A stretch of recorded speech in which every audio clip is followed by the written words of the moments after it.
Bismillahirrahmanirrahim. Assalamualaikum warahmatullahi wabarakatuh. So insyaAllah tanpa membuang masa kita akan start program kita. Jadi kita buka program kita dengan tema kita Al-Fatihah.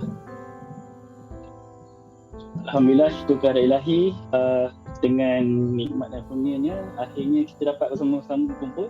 Apa yang saya dapat tengok sekarang ni, partisipan kita dah hampir 61 orang. Dan kebanyakannya ada daripada sini-sini juga, daripada Kaizen ada, CNC ada, Meta ada, Zetron ada. So ramai yang sebenarnya sudi dan nak berkongsi dengan adik-adik. So kita tengok daripada, bayangkan dalam satu Zoom ni, daripada batch yang terbaru ni sampai batch yang daripada dah 10 tahun lepas, 9 tahun lepas meninggalkan sekolah. Jadi bagi saya itu satu benda yang kata apa, yang mungkin satu benda yang kita harus sebenarnya bangga, sebab walaupun kita tak kenal satu sama lain, tapi kita boleh duduk kata apa, satu medium ni, satu conference ni. Jadi insyaAllah Alhamdulillah semua panel pun dah ada. Jadi selamat datang pada semua ke program Alumni Prihatin 4.0. Okay? So untuk sikit makluman pada semua, kita sebenarnya Alhamdulillah start daripada kita tubuhnya kita punya persatuan ni, satu alumni SMSM Terengganu ni, kita start program tahunan, iaitu program Alumni Prihatin. Macam perasan, maksudnya daripada tahun, seingat saya tahun 2014 mungkin yang pertama ni, sampailah yang sekarang kita tak putus. Memang setiap tahun kita ada buat, dan kata walaupun COVID tak menafikan kita punya usaha, kita buat dalam bentuk yang terbaru lah, macam kata apa, secara Zoom ni. Jadi inilah untuk tahun ni punya program. So insyaAllah tahun depan kita akan ada lagi PAP tapi dalam bentuk lain. Jadi untuk tahun ni kita buat program Syutera Pilot Talk. Okay? So untuk Syutera Pilot Talk ni first program, iaitu kita nak cerita tentang career, tentang bidang pekerjaan yang ramai tak tahu. Okay? So saya maklum, maksudnya macam Kaizen first batch yang keluar, jadi diorang ni orang yang first yang menghadapi dunia kat luar ni. So diorang ni tanpa ada senior, tanpa ada apa dia kata, bimbingan macam batch kata batch Kaizen, batch CNC, batch Meta, batch Zetron, diorang ni banyakkannya bergerak sendiri. Tapi apa yang kita lihat, maksudnya sebenarnya kena ada bimbingan, sebab tanpa bimbingan kita akan macam dia macam dah, bila dah masuk satu bidang tu, dia nak patah balik tu, dia akan kena perlukan satu pengorbanan yang besar. Maksudnya kena drop subjek, kena drop mesti. Jadi benda tu kalau boleh kita nak elakkan. Sebab apa? Kalau boleh kita nak biar kata kita nak ada satu benda tu kita tahu dulu. Jadi insyaAllah kami abang-abang, kakak luangkan masa yang ada ni malam ni untuk berkongsi dengan adik-adik. Okay? So kami program ni akan berlangsung selama 2 hari, dari Sabtu hingga Ahad. Jadi kita minta lagi lah jemput kawan-kawan yang mana free tu untuk masuk sekali. Okay? Ini terutama untuk batch yang terbaru, untuk pengetahuan abang-abang, kakak senior, kakak ni alumni. Kita sekarang ni batch terlalu banyak nama batch, saya pun dah tak apa nak ingat lah, tapi yang latest adalah Valiant. Okay? Apa tahniah untuk result Valiant lah. Maksudnya dah keluar result, kita pun dah tengok, setiap tahun kita menunggu. Saya percaya setiap tahun abang-abang dan kakak ni setia menunggu, walaupun kita tahu sahut still lagi kita struggle untuk cari dia rentak untuk dapatkan mungkin top 20, tapi tak ada masalah.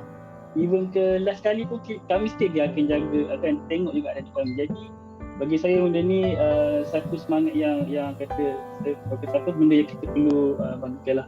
Okay? So insyaAllah malam ni, okay, untuk pengantar semua, malam ni kita ada Syutera Pilot Talk lucky draw. Okay? So untuk sepanjang sesi ni kita akan ada 3 lucky draw. Ada sponsor yang sponsorkan hadiah untuk kita. Jadi kepada semua adik-adik, minta ni lah scan dulu, isi lucky draw supaya kita dapat nama tu. So nanti lepas setiap kali sesi kita akan buat lucky draw lah untuk kita gunakan masa untuk kita macam enjoy dulu. Alright. Okay, dalam masa yang sama nak minta juga semua partisipan untuk support kita punya IG, Instagram, Twitter, dan juga kita punya yang terbaru ialah Syutera Studio Official. Okay, YouTube punya channel. So YouTube punya channel ni Alhamdulillah setakat video yang kita dah isi ni, view kita hampir 1,700. Jadi bagi saya satu kata apa, satu permulaan yang baik lah. So insyaAllah kalau ada support tu semua, kita boleh kembangkan lagi kita punya channel, mana tahu boleh jadi macam kamera studio ke apa. Jadi mungkin itu perancangan kita akan datang, tapi tanpa sokongan anda semua tak bermakna lah kata Syutera Studio. Jadi insyaAllah dengan sokongan korang yang mana like, subscribe semua tu, akan kembangkan lagi kita punya channel dan boleh akan jadi satu tempat untuk medium untuk kita berkongsi ilmu. Alright. So lagi draw lagi, kita akan buat lagi draw dan siapa yang pilih ikut syarat kalau ikut syarat, sorry kita cari pemenang yang baru. Alright. Okay, so ada 3 hadiah. Nanti saya cerita siapa yang sponsor dia. Tapi agak menarik sebenarnya, saya pun nak agak hadiah tu. Tapi itulah tak boleh ni, tak ada adik. Saya punya ada yang Redmi je, yang ni yang iPhone punya. Okay, so insyaAllah malam ni kita hadirkan 4 panel. Yang mana yang pertama daripada Kaizen sendiri, iaitu Nurul Ain, yang mana bidang dia nanti dah cerita lah detail pasal bidang dia, kerja dia. Dia dulu merupakan seorang ni lah PKP pertama prolong ketua pelajar yang pertama Nurul Ain dekat Sahut sebenarnya. Okay. Yang kedua kita ada daripada CNC, itu saudara Takik pun sama. Dia akan ceritakan tentang bidang dia. Nanti dia akan perkenalkan diri orang. Saya just memperkenalkan secara asal lah. Okay. Seterusnya kita ada daripada Batch Meta. Okay, Batch Meta Cik Khairun Hanisa, yang bidang dia kita tengok sains sukan. Dan yang keempat, kita ada panel yang keempat untuk soalan ni adalah Cik Ain Nadira, yang mana dalam bidang pentadbiran, bisnes pentadbiran. Alright, so sebelum kita start, Okay, 84 orang dah, so alhamdulillah. Kita tunggu lagi, mungkin ada lagi sebab kita punya participant sampai 350 saja. So tengoklah sama mana yang kita boleh capai. Okay. Cuma yang pastinya kenapa kita buat program malam ni, sebab apa? Sebab ramai yang sebenarnya bertanya dekat Syutra punya IG tentang bidang sains. Kita bidang sains tulis kan, semua sains tulis kat sini. Tapi tak semua yakin untuk terus ke dalam bidang sains tulis. Dan diorang tak tahu pun sebenarnya bidang apa lagi yang ada. Tapi bila macam kami yang akak abang ni keluar, sebenarnya terlalu banyak bidang, terlalu banyak aliran yang kita sebenarnya boleh join. Okay, so kat sini kita ambil kesempatan program ni supaya kita share, supaya kita terbuka minda kita dapat orang kata aliran-aliran baru. Okay, kita tahu.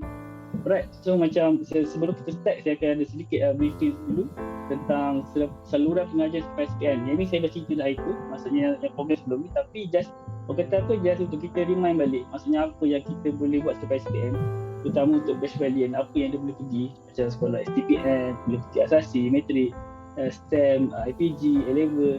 Okay, akak-akak panel-panel semua ni semua pernah melalui zaman-zaman ni. Jadi diorang akan cerita sedikit daripada awal, diorang ni lepas SPM pergi mana, lepas tu macam mana diorang masuk dalam bidang tu. So nanti kita akan kupas kat diorang semua lah. Alright. Dan selain tu ada juga dekat masuk diploma, lepas tu ada juga sedikit kemahiran, dan juga ada juga SPA yang boleh PG terus. Alright. So, okay, kita punya sesi senang je. Setiap panel kita bagi 10 minit. Alright, lepas 10 minit saya akan bagi sign, maknanya dah tamat 10 minit tu. So untuk round pertama ni simple je, kita akan berceritakan, diorang akan berceritakan tentang latar belakang diorang semua, dan juga akan cerita detail tentang dia punya bidang kerja tu. Okay, so orang kata apa, SPM ni kalau semua dah tahu, semua yang melalui dah tahu SPM ni macam mana. Maksudnya SPM ni adalah satu permulaan. SPM bukan segala-galanya, tapi segalanya boleh ke SPM. Sampai SPM kita boleh belajar, right? So kata apa, InsyaAllah dengan perkongsian daripada panel-panel ni, kita akan dapatlah kita menimba ilmu. Mungkin yang bidang yang abang-abang akak pun mungkin yang tak pernah tahu pasal bidang ni, mungkin boleh dapat tahu daripada panel-panel kita, insyaAllah. Sebab perkongsian tu penting, sebab walaupun sedikit kata-kata itu pun adalah ilmu. Okay, so pertama kita jemput dulu lah Nurul Ain, okay, untuk mau kata apa, memulakan bicara panel pada malam ni. Alright, okay, jumpa Ain. Okay, Assalamualaikum kepada semua. Terima kasih kepada Syami. Boleh dengar ke? Minta maaf. Boleh dengar ke dulu? Boleh, clear. Okay, pertama sekali saya ucapkan terima kasih kepada host malam ni, Syami. Dan juga saya nak ucapkan juga syabas dan tahniah lah kepada Syutera kerana berjaya menubuhkan platform yang sangat bagus untuk adik-adik lepas SPM untuk mengenali lebih orang cakap lebih dekat lah apa kerjaya-kerjaya yang tak pernah diorang tahu.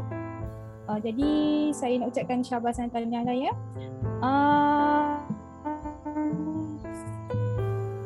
Saya juga nak ucapkan syabas atas keputusan yang cemerlang, okay, dalam peperiksaan sebab kita tahu kan sekarang tengah PKP, pandemik, so semua orang belajar PDPR semua. Saya nak ucapkan jugalah anda sangat hebatlah sebab melalui fasa-fasa yang orang tak lalu. Okey, pertama sekali tak kenal maka tak cinta. Okey, saya perkenalkan diri saya dahululah. Okey, saya Nurul Ain binti Muhammad Zulkifli atau dikenali sebagai Kak Ain Z lah kalau kat sekolah dulu. Berusia 26 tahun dan merupakan batch Kaizen tahun 2012. Dan sekarang saya bertugas sebagai Quality Officer di Puratus Malaysia Sdn Bhd Kuala Lumpur. Okey, saya akan bercerita sedikit perjalanan karier saya selepas SPM. Okey, selepas SPM memang saya tak tahu nak jadi apa. Okey, to be honest memang saya tak tahu nak jadi apa. Dengan keputusan saya ni saya tak tahu sama ada saya nak jadi, memang tak tahu langsung nak jadi apa. Jadi saya ikut orang lah. Okey, kata Ain apply matric. Okey, tak apa. Apply matric. Okey, Ain UPU isi. Okey, UPU isi. Okey. Jadi saya pun isilah dalam sistem UPU. Saya pun memang tak tahu nak isi UPU pun, tak tahu nak isi apa. So saya letak je apa-apa yang saya terlintas saya letak. Okey. Tapi untuk matrikulasi pun samalah, yang dekat dengan rumah saya letak macam tu. Jadi bila dapat keputusan keluar result matrix dan juga UPU, saya memilih UPU saya dapat diploma dalam sains, manakala matrik saya dapat pilihan ke matrikulasi Pahang. So saya pun tak tahu juga betul ke saya nak sambung diploma sains ni. Jadi saya pun tak apalah, saya sambung matrik lah. Mungkin ada masa lagi lah untuk saya tahu bidang saya lepas ni nak jadi apa. So saya pilih untuk ke matrikulasi Pahang. Okey, untuk adik-adik kat luar sana, okey, saya terang sedikit lah apa jurusan yang ditawarkan di Kolej Matrikulasi Pahang. Setahu saya lah itu masa batch saya hanya ada 3 saja program jurusan, iaitu jurusan yang pertama jurusan sains, kedua kejuruteraan dan ketiga perakaunan. Okey, tapi sekarang yang saya tahu, sebab adik saya pun baru lepasan SPM juga, ada 4 jurusan sekarang, iaitu pertama jurusan sains, kedua kejuruteraan, ketiga perakaunan dan keempat perakaunan JP Pro. Okey. Jadi saya akan share lah sedikit lah yang saya jurusan sains yang saya ambil, iaitu di Kolej Matrikulasi Pahang. Okey, jurusan sains pula ada dua jenis. Satu pendidikan program 1 tahun dan juga program 2 tahun. Okey. Bawah program 1 tahun ni ada 3. Okey, 3 modul, iaitu modul yang pertama, modul yang merangkumi fizik, okey, biologi, chemistry, maths dengan English. Okey. Manakala modul yang kedua kita ada fizik, chemistry, maths, science com dan juga English. Okey. Modul yang ketiga bio, chemistry, math, science com dengan English. So saya adalah dari modul yang pertama lah. Okey, saya tak ambil science com tapi saya ambil subjek sains teras, iaitu fizik, bio, chemistry, maths dan juga English lah. Okey, masa dekat di matrikulasi ni, selain daripada pembelajaran teras-teras ni, kita akan ada jugalah kemahiran dan mimika, pendidikan Islam pun semua adalah. Okey, dekat matrikulasi juga kita akan ada MUET juga untuk pelajar-pelajar matrikulasi, sebab lepas program matrikulasi kita akan apply untuk ke universiti kan, untuk degree. So syarat dia adalah untuk kena ambil MUET dulu. So dekat matrikulasi ni memang akan ada MUET lah. Okey, baiklah. Selepas saya mendapat keputusan di matrikulasi, saya pun still lagi tak tahu nak jadi apa. Okay. Memang sebab saya first saya anak sulung, so abang-abang pun tak ada guide apa, tak ada abang, tak ada sesiapa lah nak guide. So jadi saya pun macam okay, macam mana nak tahu saya punya minat ni ke arah mana pun memang tak tahu. Okay, tak apa. Lepas tu kawan-kawan sekolah saya cakap, okay Ain, jom kita pergi carnival masuk U. So dekat situ saya pun barulah terbuka sikit minda. Okay, sebab dekat jom carnival masuk U. Sekarang kan PKP kan, so tak ada. Jadi adik-adik sekarang ni bolehlah kot boleh tengok program-program yang dekat-dekat mana-mana portal dekat universiti boleh tengok kat situ. Okey, bidang-bidang apa yang ada dekat situ. Okey. Macam saya dulu saya pergi jom masuk U tu, saya collect each university tu memang saya akan ambil semua booklet dekat situ. Dari situ kita tengoklah program apa-apa yang ditawarkan di setiap universiti. Waktu tu lah baru saya tengok, oh banyak juga dekat universiti ni menawarkan banyak sangat cakap program-program apa panggil jurusan-jurusan yang kita tak pernah dengar. Okey. Jadi yang menarik menarik mata saya macam tu. Saya tengok dalam bidang Fakulti Sains dan Teknologi Makanan. Okey. Dekat situ saya cakap apa ni macam menarik je kan. So dekat situ kena rajinkan dirilah untuk research apa bidang tu. Okey, jadi saya pun buat research kat situ, study sikit apa bidang tu, sains teknologi makanan tu, di mana yang menawarkan bidang tu. Memang saya buat search lah kat situ. Dan untuk pengetahuan adik-adik semua, bidang saya sekarang adalah bidang pengajar makanan, tapi skop itu adalah spesifik lah. Maksud dia cakap kepada skop yang sangat bukan direct lah, skop yang kecil. Tapi yang besarnya tu adalah dalam bidang sains dan teknologi makanan. Okey, untuk sains dan teknologi makanan tu selain universiti-universiti yang menawarkan kos ini, dalam bidang sains dan teknologi makanan ini adalah seperti di USM, UKM, UPM, UITM, UMS, Uniza dan juga UMT. Okey, tapi saya bercerita berkongsi pada malam ini hanyalah di UPM lah, sebab saya memang di bawah Fakulti Sains dan Teknologi Makanan di Universiti Putra Malaysia. Okey. Di bawah Fakulti Sains dan Teknologi Makanan di Universiti Putra Malaysia ada 4 jurusan pula adik-adik. Iaitu satu bachelor. Okey, sebelum tu di Universiti Putra Malaysia dia tak panggil ijazah sarjana muda dipanggil bachelor. Okey, Takik dah senyum lah. Saya nampak Takik senyum. Okey, bachelor. Okey. So jadi semua orang pun tanya, Kak, bachelor tu apa? First pun saya datang pun saya tahu bachelor tu apa. Bachelor tu ijazah sarjana muda. Okey. So di bawah Fakulti Sains dan Teknologi Makanan ada 4, iaitu pertama Bachelor Sains Teknologi Makanan, yang kedua Bachelor Sains Pengajar Makanan, yang keempat Bachelor Sains Pengurusan Makanan, Perkhidmatan Makanan, maaf. Yang keempat Bachelor Sains Operasi Makanan. Okey, macam saya adalah di bawah jurusan Bachelor Sains Pengajar Makanan. Okey, apa beza antara 4 jurusan ni adik-adik? Okey, yang pertama, Bachelor Sains Teknologi Makanan menjuruskan sepenuhnya kepada teknologi dan sains makanan itu sendiri. Okey.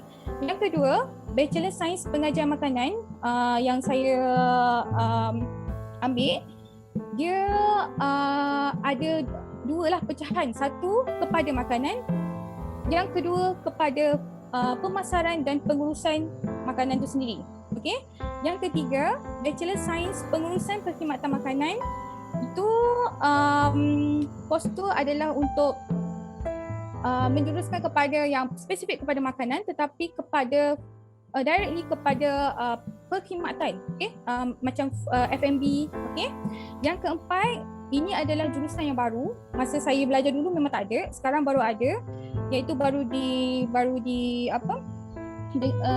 diperkenalkan, iaitu Bachelor Sains Operasi Pembuatan Makanan. Ini more tu pada operation lah.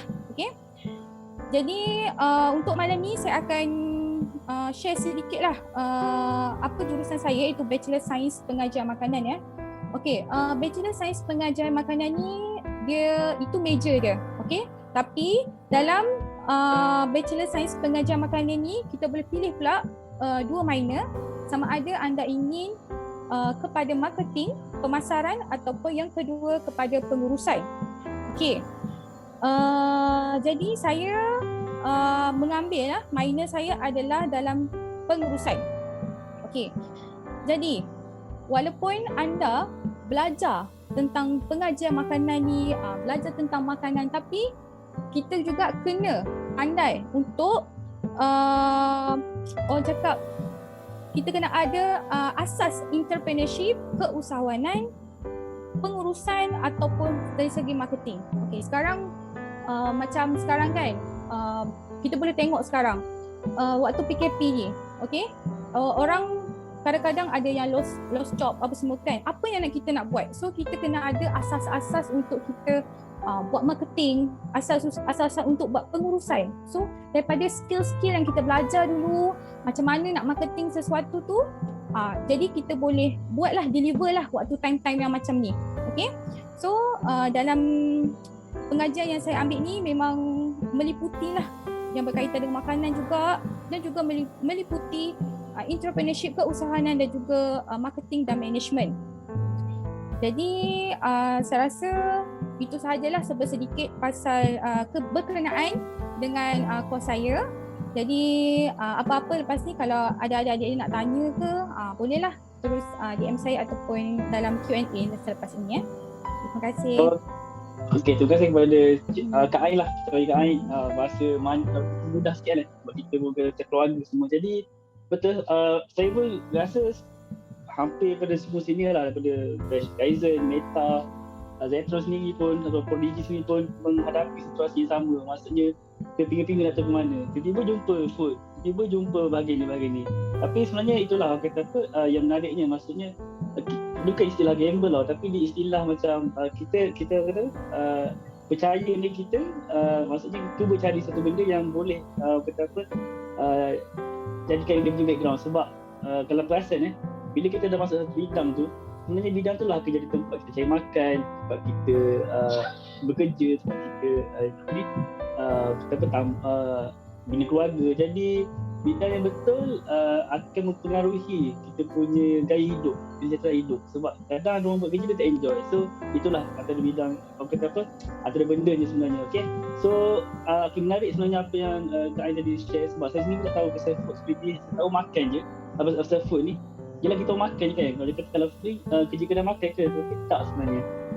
Kalau saya boleh share sikit, sekarang ni macam jabatan saya tu tengah usahakan projek food security, yang mana kat Malaysia ni kita ni sebenarnya ada masalah bekalan makanan. Kalau kata terjadi pandemik 5 tahun akan datang, kita tak ada bekalan makanan. Itu hakikat dia. Dan kita sendiri import daging lembu, daging kambing daripada luar. Kita tak ada ternakan yang boleh kita guna. Jadi itu satu benda yang bagi saya, kalau kita tak adanya adik-adik yang belajar dalam bidang ni, so kita tahu contoh tak ada Kak Ain, tak ada orang yang akan take care sebenarnya. So benda tu sangat berapa tu ada kat kita punya negara. Sebab apa, ini adalah masalah isu nasional, bukan sekadar isu sendiri. Okay, so terima kasih Ain. InsyaAllah kita akan dengar untuk orang kedua lebih detail lagi tentang bahagian makanan. So memang ada future kat situ. Saya sendiri pun walaupun bukan orang makanan, nampak tu punya masa depan kat situ, dan nampak dia punya perkembangan atau growth kat situ. Alright, so tanpa buang masa, seterusnya kita menjemput saudara Takik, orang Kuala Lumpur sama dengan Kak Ain tadi, orang Kuala Lumpur. Okay, Takik boleh teruskan perbincangan. Okay, terima kasih saudara Syami, Tuan Presiden Syutra. So saya nak cakap panjang intro, Kak Ain dah cover semua tadi. Jadi saya teruskan kepada saya punya background lah. Okay, saya dulu bekas ketua rumah sukan Rumah Hijau masa kat sekolah dulu. And then actually after habis sekolah, saya terus sambung ke Asasi Sains Pertanian UPM. Okay, this is the interesting part. Okay, Asasi Sains Pertanian di UPM actually sama sahaja macam asasi ataupun matrikulasi di tempat lain. Cuma additionalnya adalah subjek pertanian. Okey, manakala subjek pertanian di UPM pula cuma adalah satu additional subjek yang mana boleh kata macam prima. dan subjeknya sangat ringan dan cuma satu requirement. Dan kenapa saya pilih untuk ke asasi sains pertanian adalah first sekali adalah faktor ayah saya dulu daripada kerja di Jabatan Pertanian, jadi saya option untuk ke Jabatan Pertanian. Tapi setelah saya masuk, mulanya saya fikir macam nanti akan jadi petani sebab nama dengar ada title pertanian kat depan kan. Tapi once bila kita dah go through, bila kita dah masuk kat sana, lepas tu baru saya nampak rupanya asasi sains pertanian ni dia sama je macam tempat lain, cuma pertanian tu sendiri adalah satu advantage. Kenapa saya kata advantage? Satu, sebab saya kata tadilah dia macam free mark. Sebab kelas dia memang sangat informatif, kebanyakannya cuma visit, cuma nak bagi hands on. Sebab kenapa UPM wajibkan subjek tu? Sebab pertanian adalah satu bidang yang sangat penting di Malaysia. Of course adalah food security. Jadi subjek tu cuma additional, and then subjek lain sama macam di matrikulasi ataupun sama macam pasti di STPM. Cuma di UPM asasi sains ni maksudnya hanya asasi sains sahaja. Tetapi kelebihan pula kenapa ambil asasi sains ni adalah di UPM kita ada semua kos kecuali dentist. Saya tak pastilah kalau dentist pun dah ada sekarang. So maksudnya selepas kita, kalau adik-adik semua pergi ke asasi sains pertanian UPM, so walaupun adik-adik ambil pertanian tu, tapi lepas habis asasi tu adik boleh pilih nak jadi apa. Nak jadi doktor ke? Doktor tak boleh malam ni. Doktor dengan engineering tak boleh malam ni. Tapi apa-apa subjek. Nak jadi food study ke, nak jadi apa? Nak jadi accountant ke, nak jadi aerospace ke, apa semua, angkasawan ke, apa semua. Option tu ada. And then kelebihannya lagi adalah bila kita attach kepada asasi sains pertanian UPM ni ataupun asasi mengikut pada universiti ni, senang katanya kalau contoh keadaannya di UPM adalah universiti tu lebih sayang pada studennya. Contohnya macam requirement untuk masuk kepada course, contoh macam engineering, saya ambil contoh mudah lah engineering. Pointer biasanya kena 3.5 and above. Tapi kalau untuk belajar daripada asasi, biasanya ada sedikit kelonggaran. Berapa pointer kelonggaran tu saya tak boleh nak sebut secara jelas lah. Tapi memang ada kawan-kawan saya yang mana pointer diorang tak memberansangkan sangat, tapi boleh juga ambil subjek engineering, boleh juga ambil course engineering, boleh juga ambil course apa-apa yang diorang nak. Sebab faktor utamanya kita dah memang attach dengan UPM, so UPM is easier to ambil kita. Okay, so that's about asasi lah. Dan masa degree saya pun saya dah fikir macam saya dah belajar tentang pertanian sedikit. So degree pun saya ambil Bachelor Sains Pertanian. Okay, so saya akan sebut sedikit lah tentang Fakulti Pertanian. So Fakulti Pertanian UPM kita ada 6 jurusan. Yang pertama adalah Sains Pertanian, kedua adalah Horticulture, Agribusiness, Science Plantation Management, Aquaculture and Sains Haiwan. Okay, so kat sini adalah kelebihan kalau adik-adik berminat untuk ambil Sains Pertanian. Sebab Sains Pertanian kan saya ada sebut semua kos tadi. Sains Pertanian kita belajar semua, tapi kita touch every bit of it. Cuma nanti bila dah second year atau third year nanti kita boleh option untuk ambil major bahagian mana. Contoh macam saya dulu, saya option untuk ambil soil science. So saya go through pada soil science. And then actually kelebihan juga ambil sains pertanian ni, maksudnya macam tadi lah saudara Syamil dah cakap, okay, food security. Okay, kalau saudara Ain tadi dia food study, dia kaji pasal makanan. Okay, kalau dalam istilah dalam pertanian kita panggil ada dua, satu upstream, satu downstream. Maknanya upstream ni adalah bahagian yang mula-mula sekali. Okay, kalau Kak Ain tadi food study, dia kaji makanan apa semua, kita orang bahagian pertanian, kita yang hasilkan makanan tu, kita yang tanam. Contoh kalau pokok yang paling mudah sekali adalah kelapa sawit. So kita yang tanam kelapa sawit, kita yang manage, kita yang tuai apa semua. Lepas tu daripada hasil yang kita tuai tu baru transfer kepada food study, which is kita mention as downstream. Downstream ni adalah bahagian processing apa semua tu. So adik-adik kat sini, sebab kita ada masa yang suntuk, jadi saya nak tegaskan kat sini adalah apa yang kita penting dalam hidup kita ni, kita tak perlu nak tahu kat mana kita nak berada kat hujung sana nanti. Yang penting kita kena tahu apa saja yang kita buat, kita usaha sebaik mungkin. Sebab apa-apa saja sekarang ni kita dalam keadaan ekonomi yang agak susah. So jadi saya cakap contoh secara general tadi sebab saya nak bagi tahu dengan adik-adik untuk semua, kalau nak buat apa-apa, kalau kita nak go through everything, kita memang tak boleh. So the best thing is untuk adik, kalau just cara paling mudah saya dulu, okay, saya terus Google, saya type macam mana kalau nak kerja bidang pertanian, macam mana kalau nak kerja bidang food study apa semua.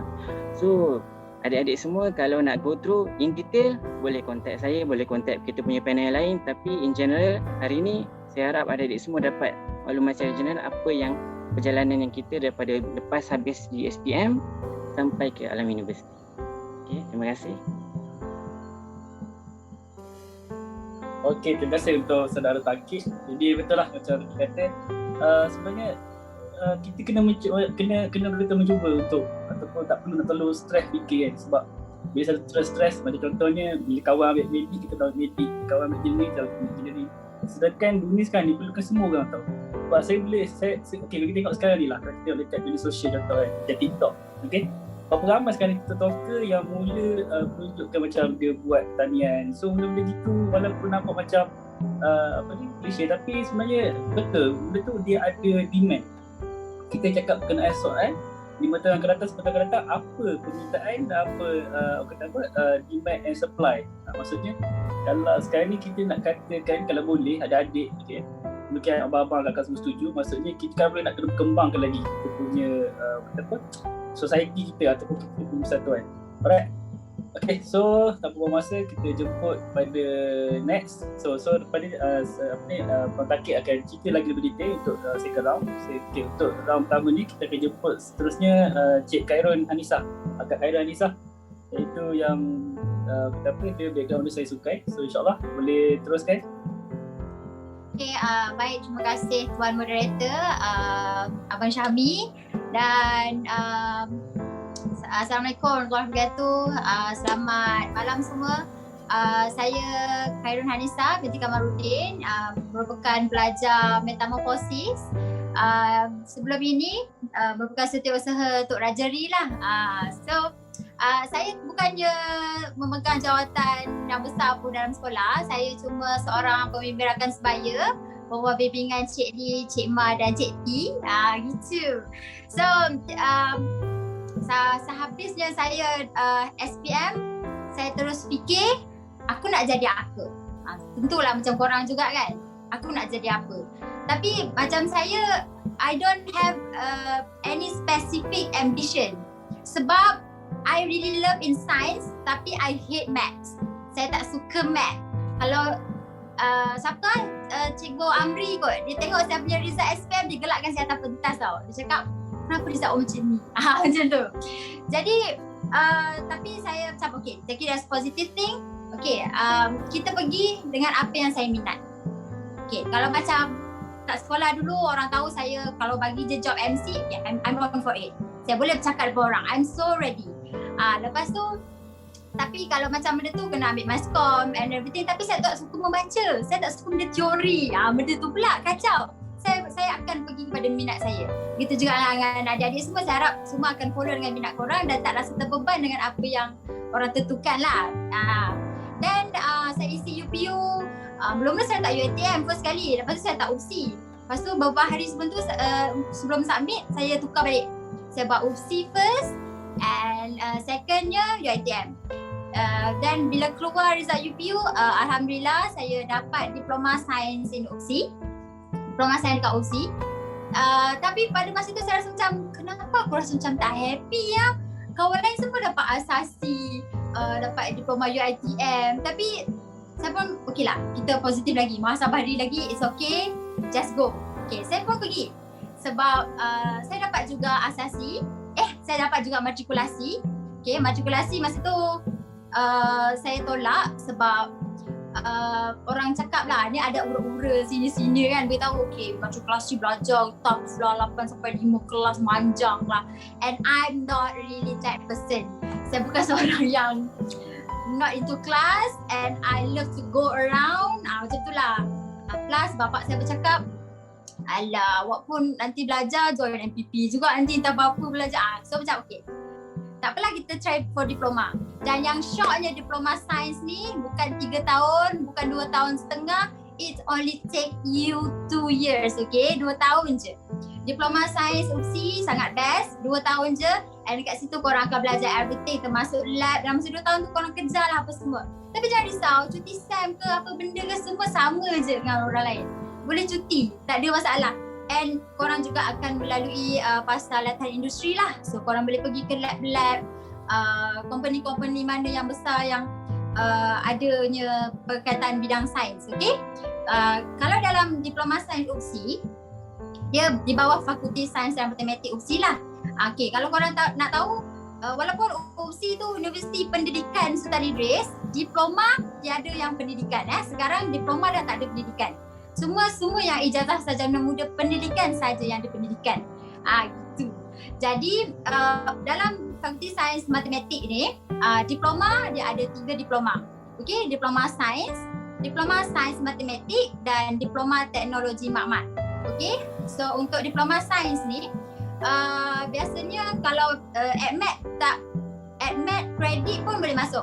Tapi diploma sains matematik AdMed wajib A, B plus tak silap, paling limit lah untuk sains mat. Sains mat UPSI memang dia ketat sikit and belajar pun pasal mat lah. Dan diploma teknologi makmal dia sangat fun. Memang kerja dia pasal makmal je sebab memang belajar pasal makmal. Okay.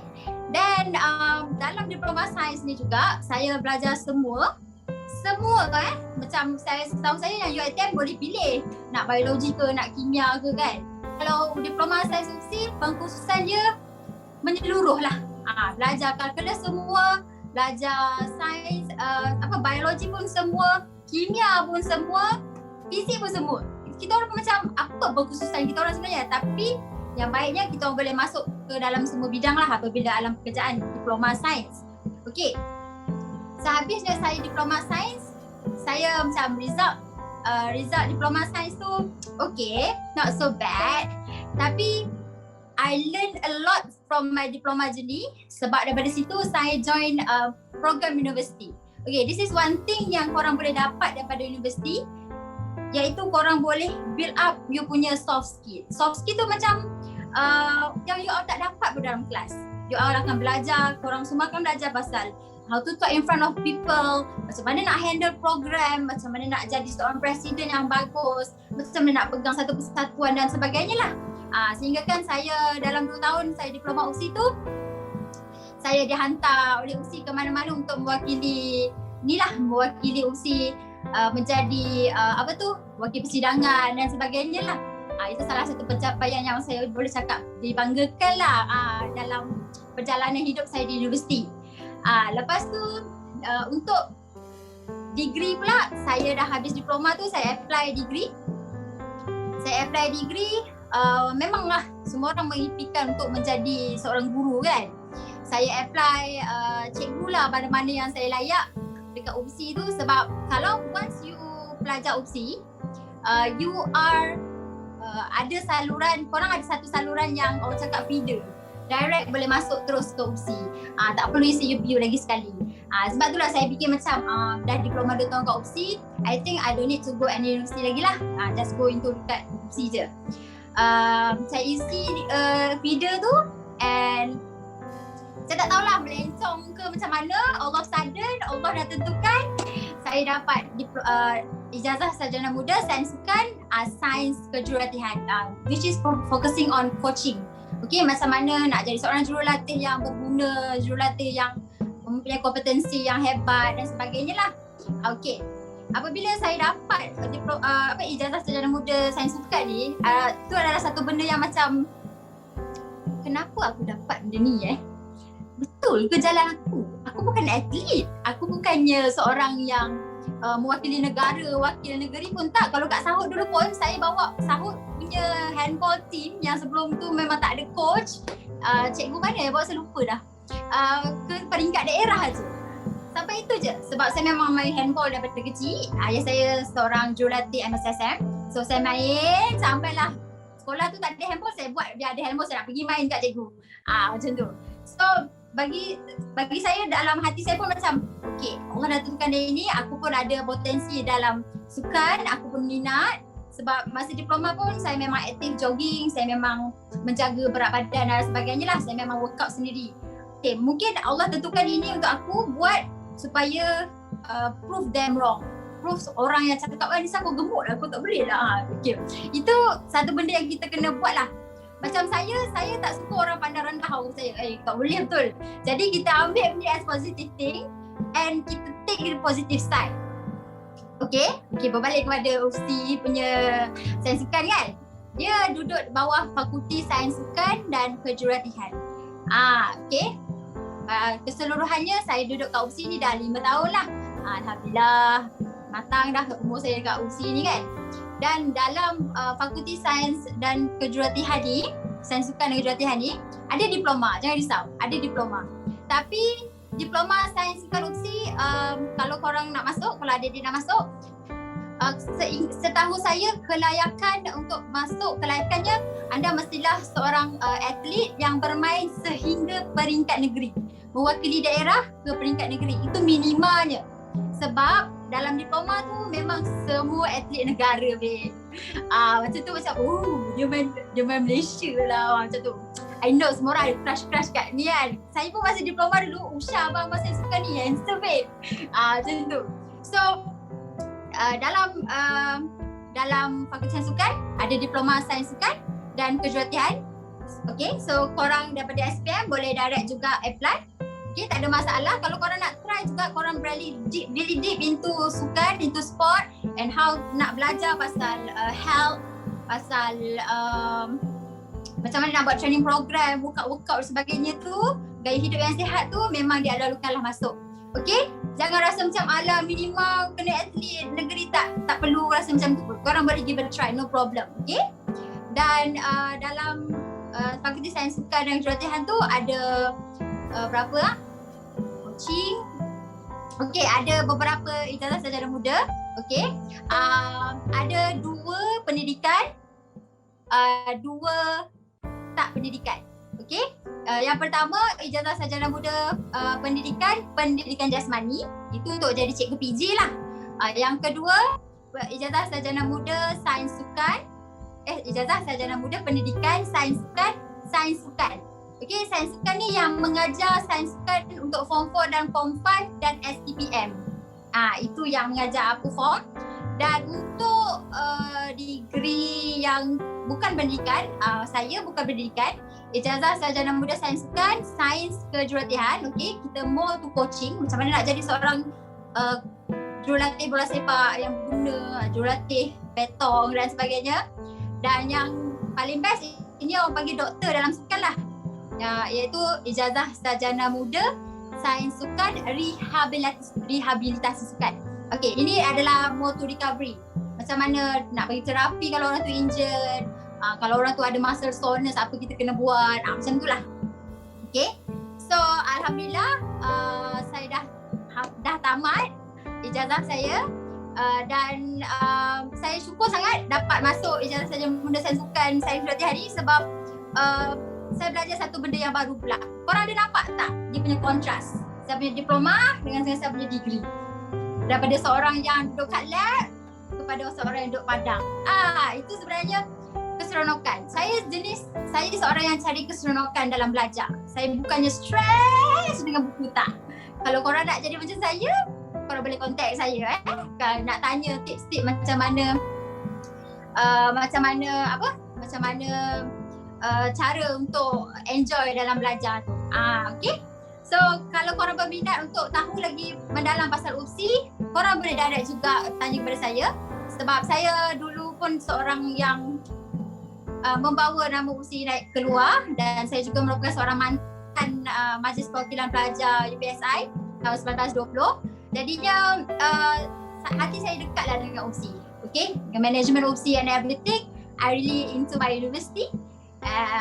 Pasal UPSI ke apa benda, korang boleh tanya saya lah direct, insyaAllah saya boleh tolong. Dan pasal diploma ke environment and everything, saya memang terbuka untuk menjawab persoalan adik-adik. Saya rasa itu saja sedikit latar belakang mengenai perjalanan saya daripada SPM sampai ke degree. Dan Alhamdulillah sekarang saya dah menjadi seorang jurulatih kecergasan di Absolute Wellness Mualim di branch Tanjung Alim, tapi HQ-nya di Shah Alam. Itu salah satu benda yang saya mark juga. Saya punya goals sebelum saya grad, saya nak dapat kerja. So Alhamdulillah I achieve it. Dan walaupun saya punya journey kontras sikit macam abang-abang kakak-kakak kan, daripada diploma sains pergi sains sukan, tapi macam yang saya cakap tadi, you go with your passion. Okay, memang parents saya ada cakap macam tu, tapi saya kita control lah dia sikit. Kita prove them wrong. Kita boleh buat sebenarnya. Gitu. Okay, so rasa banyak dah saya cakap. Nanti saya akan cerita lagi apa yang kita boleh correct lagi dalam sesukan. Kita bagi peluang dekat Bash dan pula. Okay. Bukan benda dia. Alright, terima kasih kepada Kak Lisa. Suka semangat dia, betul. Kita satu bidang memang akan ada pihak yang akan cakap macam boleh ke kau buat, boleh ke berjaya kat situ. Tapi sebenarnya kita sebenarnya kena buktikan dia orang salah. Itu satu poin yang saya suka lah. Lepas tu kedua poin yang saya rasa yang saya boleh bawakan malam ni adalah setuju dengan Nisa, maksudnya bila kita masuk universiti ni kita akan melatih diri kita dengan soft skill, kita akan melatih kita dengan persatuan. Sebab kan baru-baru ni ada mula-mula kata macam tak perlu dah masuk universiti. Kalau buat bisnes pun kau boleh berjaya, boleh jadi kaya kan. Dia sebenarnya istilah berjaya ni bukan istilah kita kena duit yang banyak dalam poket, tak. Dia istilah berjaya ni ialah kita passion dengan kerja kita dan seterusnya kita dapat bagi sesuatu kat komuniti. Itu sebenarnya berjaya, maksud saya sebenarnya. Kalau kita just dapat di poket dan kita seorang je yang untung, benda tu sebenarnya tak bawa apa-apa pun. Alright, so tanpa kita buang masa, kita teruskan dengan next panel. Tapi sebelum tu saya nak ingatkan lagi kepada semua yang ada, alhamdulillah kita dah ada 120 orang. Agak alhamdulillah agak separuh lah daripada kita jangka. Lebih ramai yang masuk hari ni. Cuma mana yang belum lagi isi borang Google Form yang kita ada kat chat tu, sila isi. Sebab dari situ kita akan buat kita akan buat lucky draw apa ni. Alright, mana tahu siapa boleh menang ada menang hadiah yang kita sediakan. Alright, so sebelum tu kita put next Kak Ain Nadira daripada Bash Zetron untuk persembahkan dia punya Nadira. Okay, dia jemput. Okay, Assalamualaikum warahmatullahi wabarakatuh. Boleh dengar kan? Boleh, clear. Okay. Okay, terima kasih dekat moderator Abang Syahmi. Okay, sebelum tu saya nak perkenalkan diri saya dululah. Nama saya Ain Nadira. Saya 23 tahun. Daripada Bash Zetron, SPM tahun 2015. Okay, masa SPM tu kan kita ada pure science je. So kita tak terdedah kepada maths ke account ke apa-apa yang berkaitan dengan kira-kira lah. So saya lebih kepada otak saya lebih kepada kira-kira. Saya tak boleh go through dengan science. So saya pun macam masa tu saya ada tanya jugalah Cik Ma pasal macam okey ke matric accounts ni. Okay, so masa tu saya apply lah matrix dalam bidang account. So tapi dalam lepas SPM tu saya dapat 2 tawaran iaitu daripada diploma ukur bahan dekat UiTM Sri Iskandar Perak. Tapi saya macam masa tu saya macam sebab akak saya yang isi UPU masa tu, so saya tak boleh nak follow dengan apa yang diisi tu. So macam sia-sia je lah isi UPU tu. So saya hati saya lebih kepada matric lah. So saya pilih lah matric account.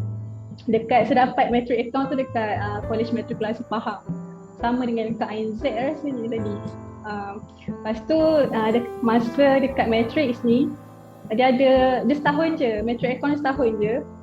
Dia ada 2 sem. So setiap satu sem tu dia ada 4 subjek je yang korang akan belajar. Tapi ada juga yang subjek yang tak berapa penting lah, tapi yang dia fokuskan kat 4 subjek ni, iaitu maths account, ekonomi dengan pengurusan perniagaan. Untuk 4 subjek ni yang saya paling suka lah maths account. Maths account ni dia macam gabung tau, apa yang kita belajar masa SPM tu. Dia gabung matematik moden dengan AdMath. Dia gabung dua ni. Tapi macam masa dekat matrik korang tak rasa kenapa masa sekolah itu AdMath susah tapi masa dekat matrik senang je. Sebab tak tahulah macam mana lecturer ni dia macam dia buatkan jalan kira tu jadi mudah. So macam kita seronok lah belajar benda tu. Tapi sebabkan saya tak ada basic account masa tu, so saya kena hardcore sikit lah untuk belajar pasal account ni. Tapi macam actually korang boleh je sebenarnya, sebab masa SEM 1 ni saya punya result down sikit lah sebab maybe saya tak ada pendedahan sangat pasal account. Saya tak pernah tahu pun apa yang kena belajar pasal dalam account ni. Tapi masa tu classmate saya semua ada basic account, tapi saya seorang je tak ada basic account masa tu. So masa tu saya down gila, tapi masa SEM 2 saya bangkit balik. So saya selalu jumpa lecturer, saya selalu pergi jumpa dekat cubicle diorang, saya cari. So kena rajin sikit lah untuk masuk matric account ni, sebab kita tak ada basic account kan, kalau ada basic account.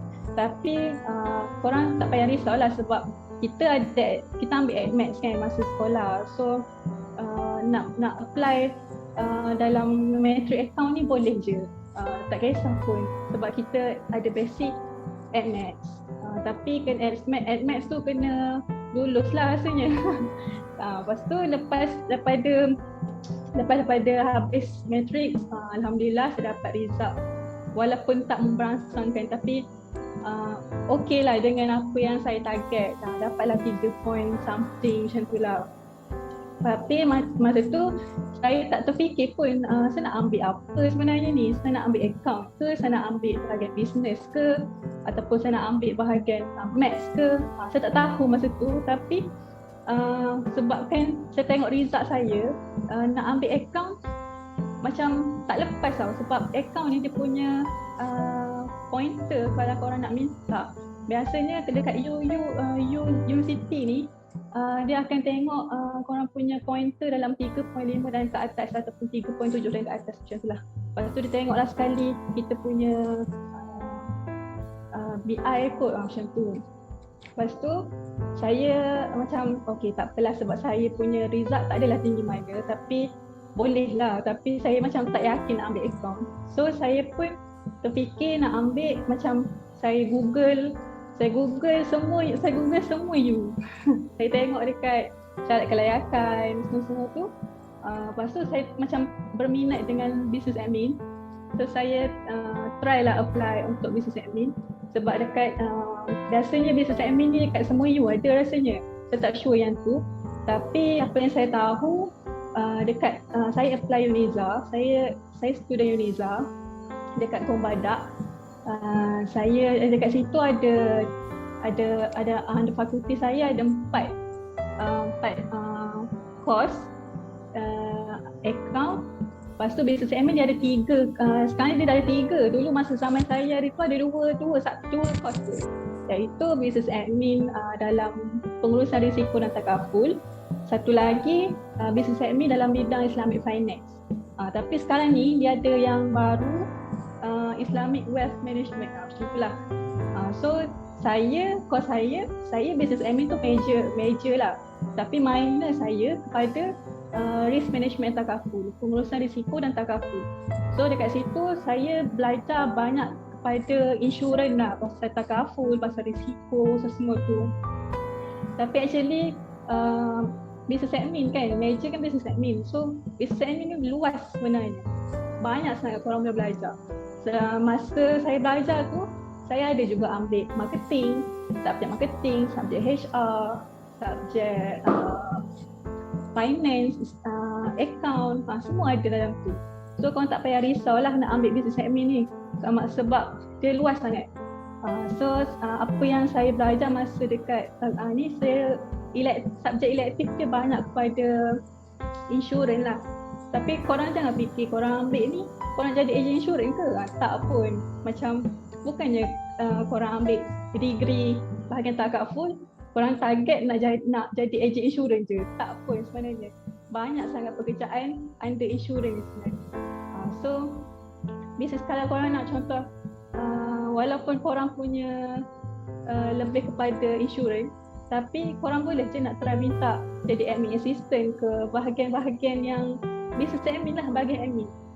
Sebab dia luas sangat. Sebab kalau contoh saya, macam saya tak berapa suka sangat, masa mula-mula tu saya tak tahu pun ada course ni kan, pengurusan risiko takaful. Saya tak tahu pun peluang pekerjaan dia apa, saya tak tahu pun masa tu. Tapi masa tu ada seorang senior ni, bukan senior sekolah kita lah, senior matrix. Dia ada juga ambil course ni. So dia macam bagi pendedahan lah kat saya. Tapi saya kalau kos ni dia korang kena banyak membaca lah sebenarnya. Dia masa SEM 1, SEM 2, SEM 3 tu adalah kira-kira. Tapi masa dah SEM 4 dan ke atas tu dia lebih kepada kefahaman lah. Kefahaman tentang insurans. Kefahaman macam memang kena ada daya ingatan yang kuat dan berminat lah dengan kos ni. Tapi actually okay je kalau korang boleh go lah. Sebab dia macam mana nak cakap kalau korang tak berminat pun sebenarnya saya rasa boleh bawa je kos ni. Sebab dia ada law. Korang boleh tahu insurans. Sebab insurans ni macam dekat dengan kita. Sebab kalau kita accident ke apa ke kan mesti kita ada kaitan dengan insurans kan. So macam tu lah, dia macam bagi pendedahan kat kita. Saya tak tahu sangat sebab saya bukan agent ke apa ke nak promote pasal insurans ni. So setakat ni tu je lah kot yang boleh saya share apa yang saya tahu lah. Kalau korang berminat, korang boleh lah try apply bahagian business admin. Sebab bukan UNISA je ada, UiTM ada, UM pun ada. Tapi yang kos yang saya tahu dalam 3 U je yang ada bahagian insurans.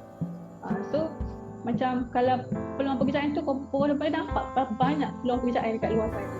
Macam tu je lah kot. Nanti saya share lagi lah. Okey, terima kasih kepada Kak Ain. Satu kata aku kisah yang menarik juga. Maksudnya bagi saya sejujurnya orang kata walaupun saya first batch tapi sangat kagum dengan batch-batch yang lain sebab diorang berani untuk approach atau untuk mencuba satu bidang yang baru. Contoh macam Kak Ain cerita dia dalam bidang pentadbiran. Betul, tak nafikan pentadbiran ni dia umum, dia meluas. Saya boleh cerita macam ni, macam saya bidang perancangan bandar. Bila saya masuk perancangan bandar, waktu masuk ke universiti, serius tak ada rasa student SVP. Saya seorang student SVP. Dan apa yang saya dapat tengok bila saya masuk kerja dalam jabatan perancangan bandar, ketua pengarah, orang kata pegawai yang sebesar ni, kebanyakan semua student SVP. Dia sebab apa tau? Dia bila bidang-bidang macam ni, diorang perlukan orang yang kan kita kata kita ni profesional tak. Tapi pendedahan kita sebagai student SVP, kita ni seorang yang dilatih untuk jadi profesional. So bidang-bidang ni sangat memerlukan orang macam kita. Tapi apa yang terjadi, saya bukan nak kata secara saya tak katakan pegawai yang ada sekarang ni dia tak ke arah yang profesional tak. Tapi bila kita ada basic profesional, so bidang tu dia akan dibawa oleh profesional yang betul. Jadi saya rasa kalau kita student SVP boleh masuk dalam bidang-bidang macam ni, sebenarnya kita akan jadi sabari. Sebab apa? Sebab bidang-bidang ni adalah bidang profesional. So insyaAllah adik-adik dari Risau lepas SPM ni bukan medik dan engineering sahaja. Kita nak bawa betul malam ni sebab kita tahu dekat sekolah itu yang kita ditekankan. Tapi sebenarnya sangat banyak lagi. So insyaAllah daripada 4 panel yang kita dah dengar tadi, so diorang cerita sedikit. Mungkin ada adik ada bidang ni tak apa. So lepas ni kita akan sambung dengan second round. So sikit lah sebelum kita start second round ni, mungkin kita boleh secara tak langsung kita boleh recap balik. Sebenarnya education system kat Malaysia ni dia buatkan kita ni rasa kita tak cerdik tau. Itu yang sedih. Sebab apa? Sebenarnya dalam dunia ni Allah bagi kat semua sama rata. Semua orang dalam dunia semua bijak. Semua orang pandai. Semua orang ada kelebihan dia sendiri. Cuma dia tak jumpa je lagi. Saya boleh ceritakan sedikit kronologi just beberapa saat je. Maksudnya macam mana cerita dia sekarang ni. Maksudnya kat sekolah ni dia kata kalau kau nak berjaya dalam sekolah ni, kau kena panjat pokok tu. Kalau kita tengok daripada haiwan-haiwan yang ada ni, confirm yang boleh panjat pokok adalah monyet, betul tak? Tapi hakikatnya kalau cikgu tu kata, kalau lah you nak berjaya, you kena berenang. Agak-agak dalam semua ni, siapa dah boleh berenang? Confirm ikan. Jadi maksudnya, kalau lah kat SPM ni dia kata untuk berjaya kena panjat pokok. Dan kita adalah penguin. Kita nak panjat pokok tapi tak boleh panjat. Tak ada masalah. Kita biarkan. So lepas daripada SPM, lepas daripada ujian panjat pokok ni, kita kena cari kat mana tempat kita sebenarnya. Kalau kita penguin, pergilah ke tempat sejuk. Kalau kita ni ikan, pergilah kat sungai. Jangan kau dah ikan, kau ikut kawan kau yang nak panjat pokok. So itu jadi masalah bila kita ikut kawan.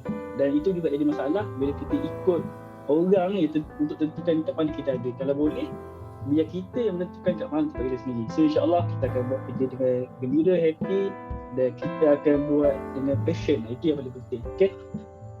So hidup hidup umpama roda, berjaya tidak sentiasa berjaya, tidak sentiasa berjaya, dia takkan selalu berjaya. Gagal pun dia takkan selalu gagal. Sebenarnya apa yang paling penting dalam hidup kita ni, jati diri dan juga ilmu lah. Ada dua benda tu, dia berjaya, dia gagal, dia takkan jadi masalah kita, dia akan boleh buat kita bahas. Alright, so okay, so insyaAllah kita akan start round 2. Boleh panggil lagi adik dan kakak, kita akan ada 2 lagi draw, hadiah yang lebih menarik. Okay, alright, so tanpa bermasa, kita menjemput kembali panel kita, Kak Ain kita. InsyaAllah Kak Ain boleh teruskan bersama balik. Okey, terima kasih kepada Syami. Okey, saya teruskan dengan bidang pekerjaan ya. Bidang pekerjaan sekarang. Okey, untuk jurusan tadi tu, fakulti untuk jurusan di bawah fakulti teknologi makanan tadi tu. Okey, bidang pekerjaan ya yang bercakap after grade tu, selangkah kaki anda selepas ke universiti tu, anda boleh masuk ke bidang-bidang ni.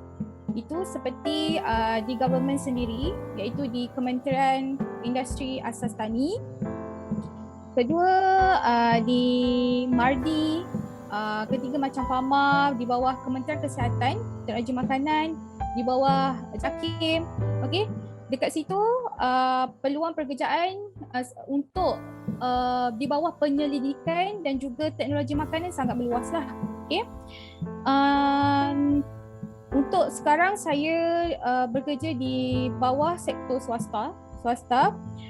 Di bawah sektor swasta juga, bidang-bidang di bawah pengajar makanan ni boleh dikategorikan kepada beberapa bahagian lah. Okey, yang pertama, anda boleh masuk dalam jurusan halal, research and development, bahagian quality, bahagian operation, bahagian lab, dan juga production lah. Okey, untuk pekerjaan saya sekarang itu di bawah bahagian quality. Okey, apa yang menariknya? Okey, di bawah quality ni, okey, saya tanyalah sekarang. Okey, tadi makan apa? Makan nasi kan? Okey, makan nasi. Okey, lauk apa? Lauk contoh telur. Okey, telur tu awak macam mana nak awak rasa safe awak makan telur? Macam mana awak rasa safe awak makan nasi? Okey, mesti awak tengok daripada packaging and labeling, betul? Okey, daripada labeling tu awak akan nampak ada CJ halal, ada CJ HACCP, ada CJ GMP, FSSC. Okey, siapa yang orang cakap siapa yang terlibat untuk ensure makanan ni selamat untuk dikonsum. Selamat untuk kita untuk selamatlah untuk consumer tu untuk makanlah produk tu. Jadi kerja bidang quality ni, iaitu bidang saya sekarang, iaitu di bawah quality, food quality. So saya akan ensure barang-barang ni sebelum kita keluar daripada kilang tu, kita kena ensure produk tu kena within the spec. Okey, maksud dia dari segi contoh dari segi microbe okey ke, dari segi apa nak cakap dari segi packaging, safety tu semua okey. Okey, kita akan make sure produk yang kita keluar tu adalah selamat. Okey. Okey, saya terlepas pandang. Okey, di bawah quality, okey, di bawah bidang quality ni ada 2 juga, iaitu pertama iaitu quality controller, yang kedua quality assurance. Okey, beza quality control dan quality assurance. Quality control adalah control barang-barang, yang quality assurance adalah kita assure benda tu adalah comply GMP dan HACCP. Okey, kalau saya cakap GMP dan HACCP ni semua orang pun macam apa-apa kan. Okey, tak apa. Apa yang penting, bidang pengajar makanan ni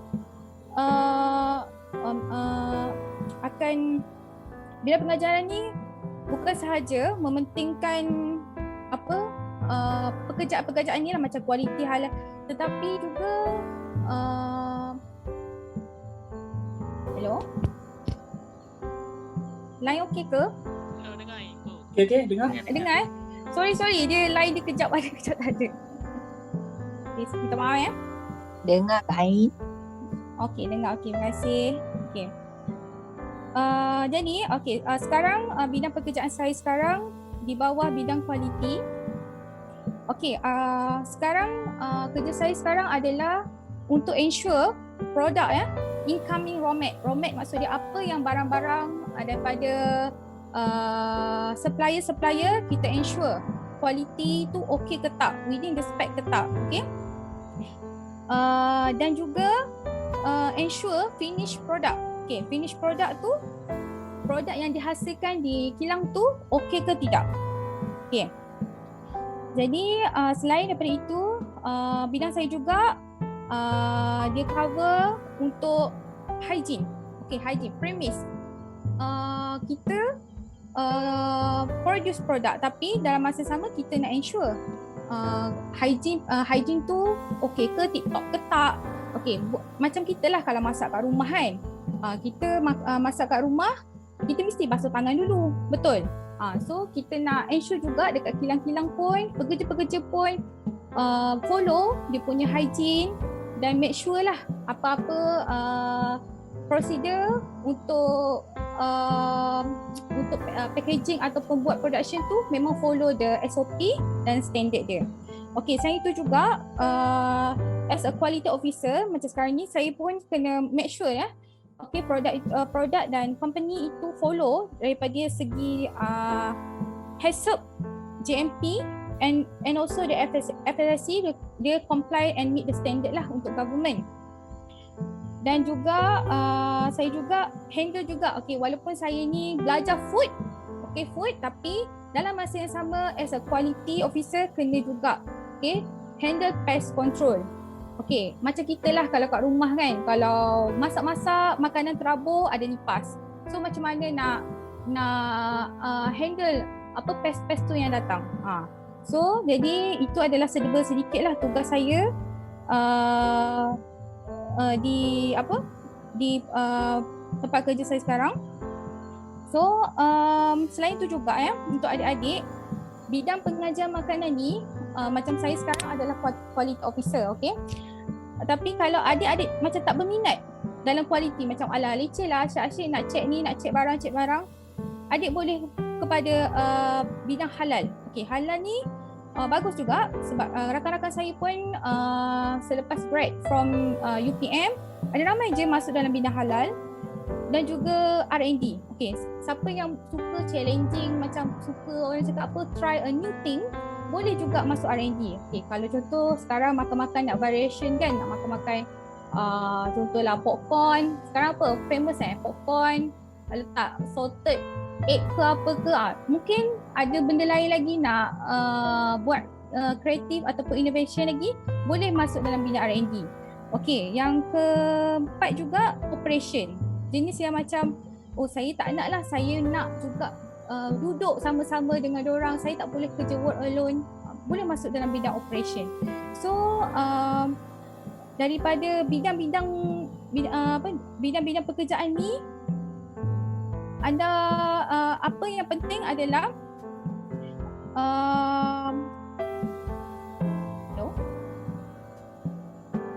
Okey, teruskan. Minta maaf. Dengar. Okay. Saya minta maaf sebab line ni kadang-kadang saya minta maaf Okey, untuk pandangan saya lah untuk profession masa akan datang ni, saya rasa tengoklah keadaan sekarang ni macam pandemik, okey, PKP. Semua orang lost job. Tapi kami di bidang makanan ni still lagi kerja. Okey. Orang cakap untuk retrenchment untuk employee ni so far sepanjang saya bekerja memang tak ada. Untuk pengetahuan adik-adik semua, saya dah 2 tahun di Papa Rich Group and sekarang currently di Puratus Malaysia. So far memang tak ada untuk retrenchment pekerja sepanjang PKP, masih berjalan sebab food adalah essential. Okay, essential. So memang PKP lockdown pun memang kami akan bekerja juga untuk fulfill your needs and makanan dan minuman ni adalah satu orang cakap essential untuk manusia manusia lah di muka bumi ni. So walaupun ada orang diberi pilihan untuk work from home, tapi kami masih lagi bekerja di kilang lah untuk anda semua untuk fulfill you punya needs lah dekat rumah. Okey, jadi saya nak galakkan adik-adik lah.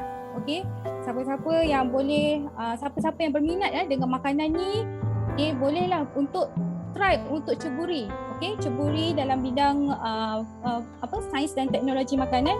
Tak rugi pun adik-adik sebab banyak company-company yang besar macam Nestle, Gardenia tu boleh masuk. Okey, try masuk pun boleh. Dan pesanan terakhir saya, apa-apa pun bidang yang adik-adik minat, okey, usahalah. Okey, usaha belajar dan usahalah ke arah itu, tawakal semua, insya-Allah memang akan dapat pekerjaan tu. Dan saya wish you all the best dan terima kasih. Okey, terima kasih kepada Kak Ain atas penerangan lebih lanjut tentang pekerjaan food tech. Memang tak dinafikan sebenarnya kalau kita berani untuk mengetahui pasal bidang food tech ni. Saya sendiri pun tengok bidang ni sebenarnya boleh jauh sebab apa? Satu lagi, kita ni negara Islam, satu-satunya antara negara Islam yang orang kata dalam bidang halal ni memang sangat meluas. Jadi peluang tu sangat besar. Jadi kalau ada adik yang kata apa mungkin macam nak ambil apa, nak ambil satu nikah macam tak apa minat sains dulu. Jadi mungkin boleh pilih food tech ni sebagai kerjaya. Dan juga kalau nak lebih lanjut boleh tanya Kak Ain lah sebab dia sendiri pun memang berada dalam industri itu sendiri. Right. So terima kasih kepada Kak Ain. Okay, kita ke next iaitu soal Encik ni apa takik. Boleh teruskan? Okay, moderator. Okay, saya teruskan. Okay, jadi saya akan tentang bidang pertanian. Okay, bidang pertanian, saya cakap tadi saya ambil bidang sains pertanian di UPM, tetapi sebenarnya pertanian satu bidang yang sangat luas. Okey, dalam industri kita pecah generally kepada dua. Satu pertanian, satu lagi perladangan. Okey, cakap pasal bidang kerja, sekali saya cakap pasal kalau dalam kerajaan, bawah Jabatan Pertanian saja sekurang-kurangnya ada 18 jabatan ataupun agensi. Itu dah satu bidang peluang pekerjaan. Seterusnya kalau kita nak kata tentang perladangan adalah kalau kita tahu apa saja prosesan ataupun makanan dekat dalam negara ni mesti kena ada ladang. Okey, macam tadi saudara Ain ada cakap tentang processing atau QA, QC apa semua tu. Okey, so apa yang menghasilkan makanan, yang menghasilkan semua tu adalah daripada bidang pertanian. Okey, cuma pertanian ni adalah satu bidang yang terkenal dengan kita kata sebagai 3D. Bukan 3 dimension tapi dirty, dangerous and demeaning ataupun difficult. Okey, so maksudnya bidang pertanian ni memang kita kena get ready untuk tangan kita kotor, kena get ready untuk go into the field, untuk go kotorkan tangan, berpeluh apa semua. Dan kebanyakannya bidang pertanian ni mesti kena kerja 6 hari. Okey. Berbanding dengan biasanya kerja 5 hari lah. Okey. And then itu sedikit tentang bidang pertanian. Sekarang ni saya nak cakap tentang saya punya position. Currently saya dalam bidang pertanian sebagai Research and Development Officer di SIMDABI Plantation Berhad. Okey, jadi kenapa macam kita tahu dalam bidang pertanian ni adalah satu bidang yang sangat luas dan dia generally dalam pertanian ni pula terpecah kepada dua. Satu R&D dan satu lagi operation ataupun management.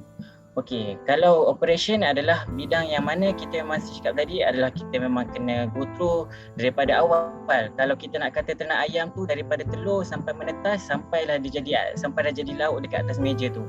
And then kalau nak kata pokok kelapa sawit pula daripada penghasilan biji benih, macam mana kita nak siram, macam mana kita nak jaga pokok tu daripada kena banjir ke, macam mana nak pastikan daripada kena serangan apa semua tu, itu memang ada dalam bidang pertanian.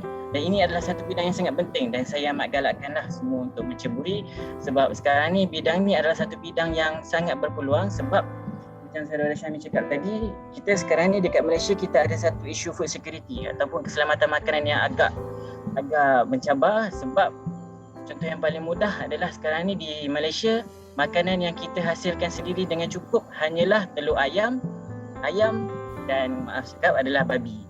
So hanya 3 ni sahaja yang dah cukup di Malaysia. Selain daripada tu, lembu, kambing, itik dan sebagainya itu semua masih lagi tak mencukupi di negara kita. Okey, jadi cumanya kalau nak kata tentang profession kita, dalam bidang pertanian ni ke arah masa hadapan adalah sekarang ni kami dalam bidang R&D ni sedang mencuba macam mana cara untuk kita attract untuk implementkan pelbagai teknologi baru dalam bidang pertanian. Contohnya macam sebelum ni kalau kita nak harvest sebab saya dalam kelapa sawit, saya bagi contoh kelapa sawit. Kalau kita nak harvest kelapa sawit, kita nak tuai hasil kelapa sawit tu, kita kena pakai galah, kita kena tarik, jolokkan daripada bawah tu. So dia sangat ambil masa, jadi kami dalam R&D sekarang ni tengah cuba macam mana untuk kita boleh harvest dengan pakai traktor saja, automatic boleh collect.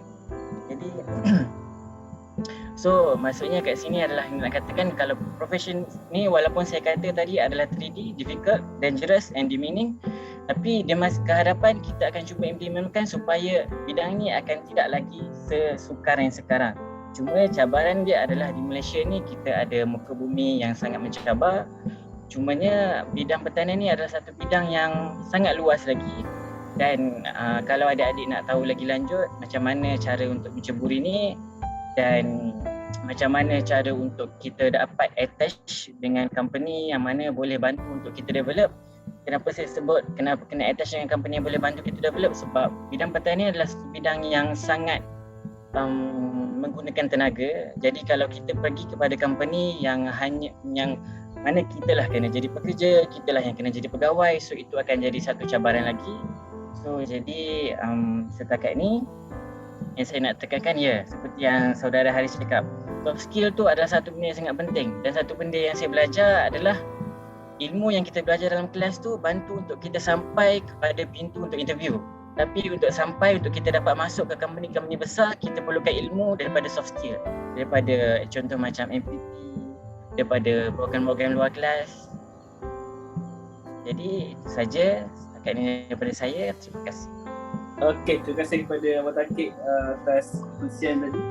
Jadi betul lah, pertanian pun salah satu bidang yang kita rasa dulu macam siapa bertani? Sekarang tak lah. Petani ni satu dalam kerajaan dan selalu banyak jabatan ataupun agensi yang bidang background di pertanian atau komisi pertanian. So yang kedua, sekarang ni pertanian dan perdagangan pun dah start guna macam drone, dah start guna macam apa ni, GIS, pemetaan semua. So diorang sangat advance lah, bukan macam dulu. Jadi boleh try untuk kata apa, masuklah bidang-bidang ni. Okay, so InsyaAllah kita akan terus ke next panel. Cuma itulah, siapa yang belum lagi daftar dulu, minta daftar. Sebab siapa tak daftar tak boleh nak menang hadiah. Boleh menang hadiah rugi. Okay, so saya sebenarnya dah ada statistik berapa ramai banyak page yang masuk. So sekarang ni sebab macam tak berapa tepat, sebab kita ada 100 lebih tapi yang daftar yang page jadi dah sampai 50 orang tu. So rugi. Kalau boleh daftar lagi ke Google link tu. Alright, so boleh jemput lagi kawan datang, kawan masuk sebab ada lagi 2 hadiah untuk benda ni. Okay, so seterusnya tanpa kita buang masa, kita jemput ni Kak Misal Anissa untuk meneruskan. Okay, baik Tuan Moderator. Okay, tadi saya nak contoh sikit pasal Takik punya program kan. Sebenarnya sebelum saya masuk ke dalam Sains Sukan, saya apply my first choice for degree is to be a teacher dalam bidang pertanian. Sebab saya melalui latihan industri di Taman Botani Negara Shah Alam. Diploma sains, tapi saya memang in love with pertanian, tapi bukan rezeki untuk masuk ke pertanian, rezeki saya di Sains Sukan. Jadi saya teruskan dengan cerita saya dan career masa hadapan sebenarnya duduk dalam Sains Sukan. Okay? Dalam Sains Sukan ni kan, sebenarnya banyak bidang, banyak cabang yang korang boleh masuk. Okay, bukannya korang tengok main sukan, main kat padang, pusing dekat track, itu je. Dalam bidang Sains Sukan ni banyak bidang. Contohnya macam banyak cabang lah. Okay, jelas Okay, thank you. Banyak cabang sebenarnya. Contohnya macam cabang psikologi, nutrition. So kalau korang nak tahu sebenarnya banyak cabang yang tadi saya sentuh pasal banyak cabang. Okay, contohnya macam cabang psikologi sukan, pemakanan sukan, apa lagi saya belajar? Pertolongan cemas. Dalam saya punya bidang ni banyak kepada ni lah jurulatih. Macam mana nak jadi seorang jurulatih yang berkaliber dan macam-macam lagi. Okay, at the same time pengurusan sukan pun korang belajar. Okay, dan tadi saya ada cakap kan, saya ni bukannya seorang atlet yang main peringkat tinggi pun, tapi macam mana saya boleh masuk sains sukan. Kalau nak tahu, dekat UPSI ni, ijazah sarjana muda sains sukan, sains jurulatihan ni adalah salah satu jurusan yang orang cakap if you are in love with fitness and your body is at a good level of fitness, insyaAllah korang boleh masuk. Kalau macam saya memang waktu tu saya interview waktu tu tengah demam, but I push myself. Okay, kalau dah sampai ke tahap ni buatlah, mana-mana dapat kita terima. Tapi alhamdulillah saya dapat sains sukan ni because of my fitness level masa tu. Orang buat bleed test kan, bleed test, flexibility test and everything, semua tu dapat full mark. Alhamdulillah. Kalau korang rasa badan korang boleh go untuk pergi ke sains sukan, InsyaAllah lecturer akan pick korang masuk ke sains sukan ni. Okay, dan dalam bidang sains sukan ni juga banyak orang yang macam bila once student dah masuk dalam sains sukan coaching ni, coaching lah nama singkatan kita orang punya jurusan, kita orang punya program. Once masuk dalam coaching sains sukan ni, orang akan macam doktor, saya tak boleh ke jadi cikgu? Saya tak boleh ke nak tukar ke kos PJ? Kita tak nak sentuh lah pasal cikgu malam ni. Sebab kalau korang nak tahu pun, cikgu pun is one of the orang cakap industri yang struggle untuk masuk ke bidang perguruan kan. Nak masuk ke SPP dan sebagainya. Tapi yang bestnya dalam coaching ni, you are open, anda terbuka untuk masuk ke private school untuk jadi guru physical education di international school, private school dan everything. So korang jangan risau sebab dalam sains sukan ni dia dah ajar korang macam-macam. Korang bukan sahaja belajar dalam kelas, tapi dalam satu semester tu akan ada sukan yang memang korang kena belajar dekat padang. Contohnya rugby. Macam saya sendiri, best saya diwajibkan untuk belajar swimming. Okay, daripada kosong tak pandai swimming, but at least boleh berenang. Dan kena ambil sijil swimming untuk jadi jurulatih swimming. Sekarang kalau nak tahu vacancy, memang ramai yang tengah cari jurulatih swimming. Okay, dan yang kedua, banyak lagi sukan hoki, badminton, bola sepak. Bola sepak ni memang kena wajib belajar, kena beli kasut. Squash, tenis, benda-benda yang kalau tak pernah sentuh pun, tak pernah diberi pendedahan pun, memang korang akan belajar dalam ni. Okay, at the same time korang juga akan belajar pasal ini yang best, pendidikan luar. Pendidikan luar ni you all akan belajar pasal on how to survive dekat dunia luar. Ini pun dikira salah satu sukan sebenarnya. Survive dunia luar tu macam korang dia campat lautan, macam mana korang nak survive kat situ. Yang tu best, korang belajar dekat hutan, korang pergi camp dengan lecturer lah, dan akan belajar pasal high rope, ikatan itu, ikatan ini, rafting dan everything.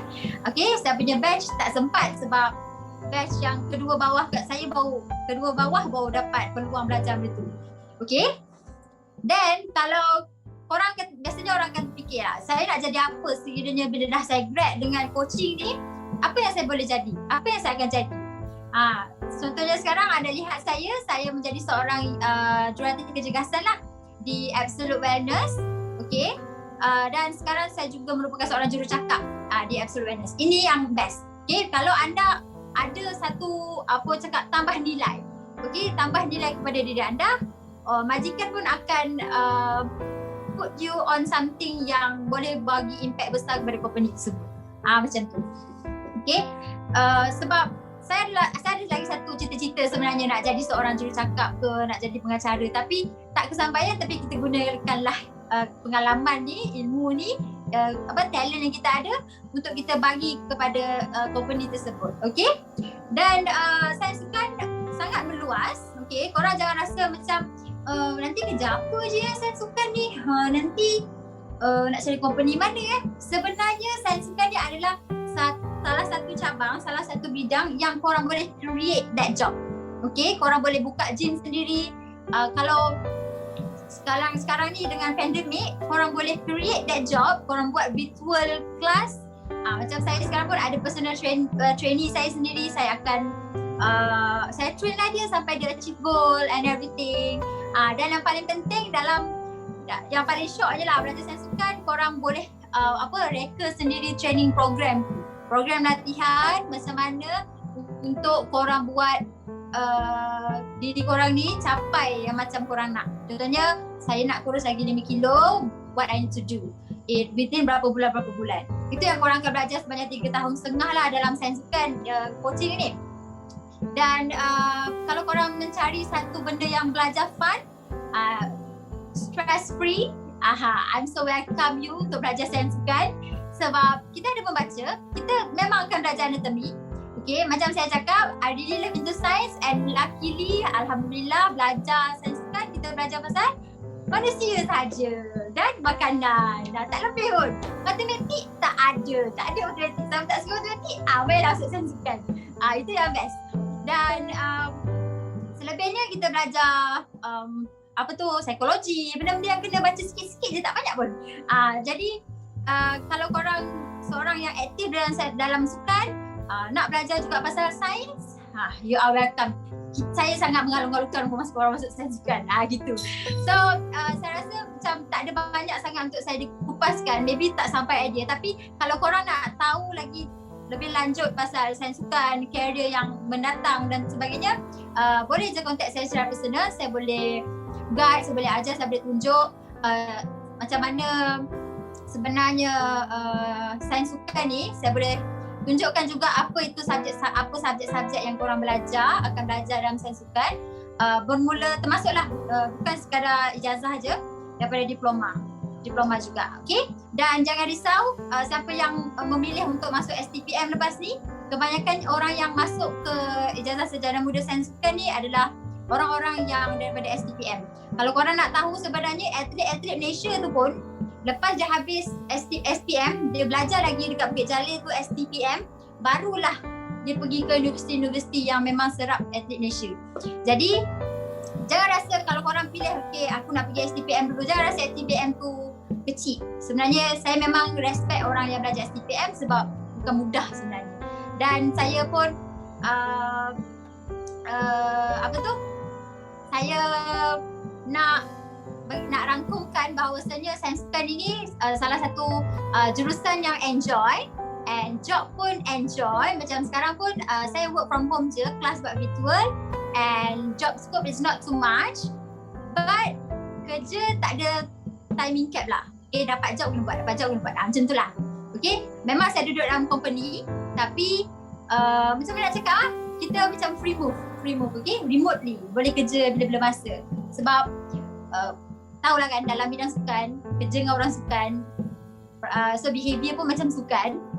Dia macam pengurusan is still pengurusan, but the environment is really enjoy. Itulah saya boleh cakap. Kenapa saya boleh cakap enjoy je? Sebab sains sukan di satu benda yang fun. Maybe sebab saya dah besar masuk diploma sains kot, benda yang macam a bit stressful, but saya temui saya punya sinar dalam sains sukan. Okay, so kalau kau nak cari sinar tu, mana tahu nak tanya dulu, nak survey dulu, boleh contact saya nanti. Okay, so saya rasa itu sahaja mengenai career dalam sains sukan. Banyak lagi, UPSI ada, ITM ada, UTHM ada juga sains sukan tapi pendidikan. Untuk UM pun ada, UKM pun ada, UPM pun ada. So banyaklah bidang sains sukan ni. Tapi untuk yang pendidikan, siapa yang berminat untuk pergi pendidikan sains sukan tu, boleh pergi, tak ada masalah. Tapi kalau nak bidang yang lagi luas dalam industri, boleh tanya saya. Okay, so berbalik kepada tuan moderator. Okey, terima kasih kepada Kak Nisa atas penerangan lanjut tentang skop kerja sebagai dalam sains sukan ni. Sebenarnya untuk pengetahuan semua, kita pun ada daripada Kaizen, Abang Arif, dia pun sebenarnya pegawai sukan. So maksudnya belajar sains sukan ni pun boleh bekerja sebagai pegawai kerajaan. So jangan risau, memang ada. So boleh, atau ada bidang yang boleh masuk lah. mungkin terutama yang macam kurang minat pada akademik, minat lebih kepada kata apa, practically ataupun benda something yang kata lebih mudah lah dia masuk. Okay. So untuk kita semua kita ada sesi Q&A selepas habis panel terakhir. 5 minit je, tak ada masa lama. Right, ada 2 soalan yang kita bagi. Lepas tu kita akan buat lepas ni kita akan buat lucky draw. Lepas lucky draw kita akan buat Q&A session. Lepas Q&A session kita akan buat last lucky draw dan kita boleh tidur untuk esok punya sesi pula. Okay. So seterusnya saya jemput Kak Ain lah, Ain Nadira untuk habiskan dia punya sesi. Okay, macam yang kamu semua tahu tadi, saya daripada course Business Admin. Okay, Business Admin ni dia macam salah satu bidang yang peluang pekerjaan yang paling popular lah setakat ni dalam yang ditawarkan dekat Malaysia. Sebab setiap company rasanya memang akan ada lah orang admin ni, orang business admin. Sebab dia macam mana nak uruskan company kan? Sebab kalau tak ada orang-orang admin ni uruskan file apa semua tu. Okay, actually business admin ni banyak tau cabang dia. Korang boleh, dia macam tak semestinya business administration tu je yang korang punya course. Dia ada minor dia kepada marketing, ada finance, operation, bahagian HR pun ada juga. Lepas tu macam course saya lebih kepada takaful lah dan risiko. Lepas tu kalau contohnya course business admin ni memang kita akan fikir dia penting macam untuk melahirkan seseorang usahawan yang berjaya je, macam tu. Kita akan fikir macam tu je. Tapi macam saya cakap tadi, dia luas sangat.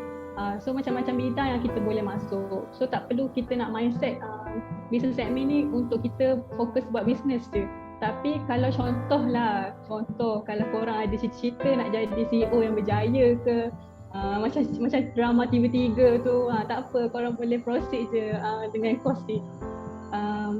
Lepas tu apa lagi yang saya cakap, contoh macam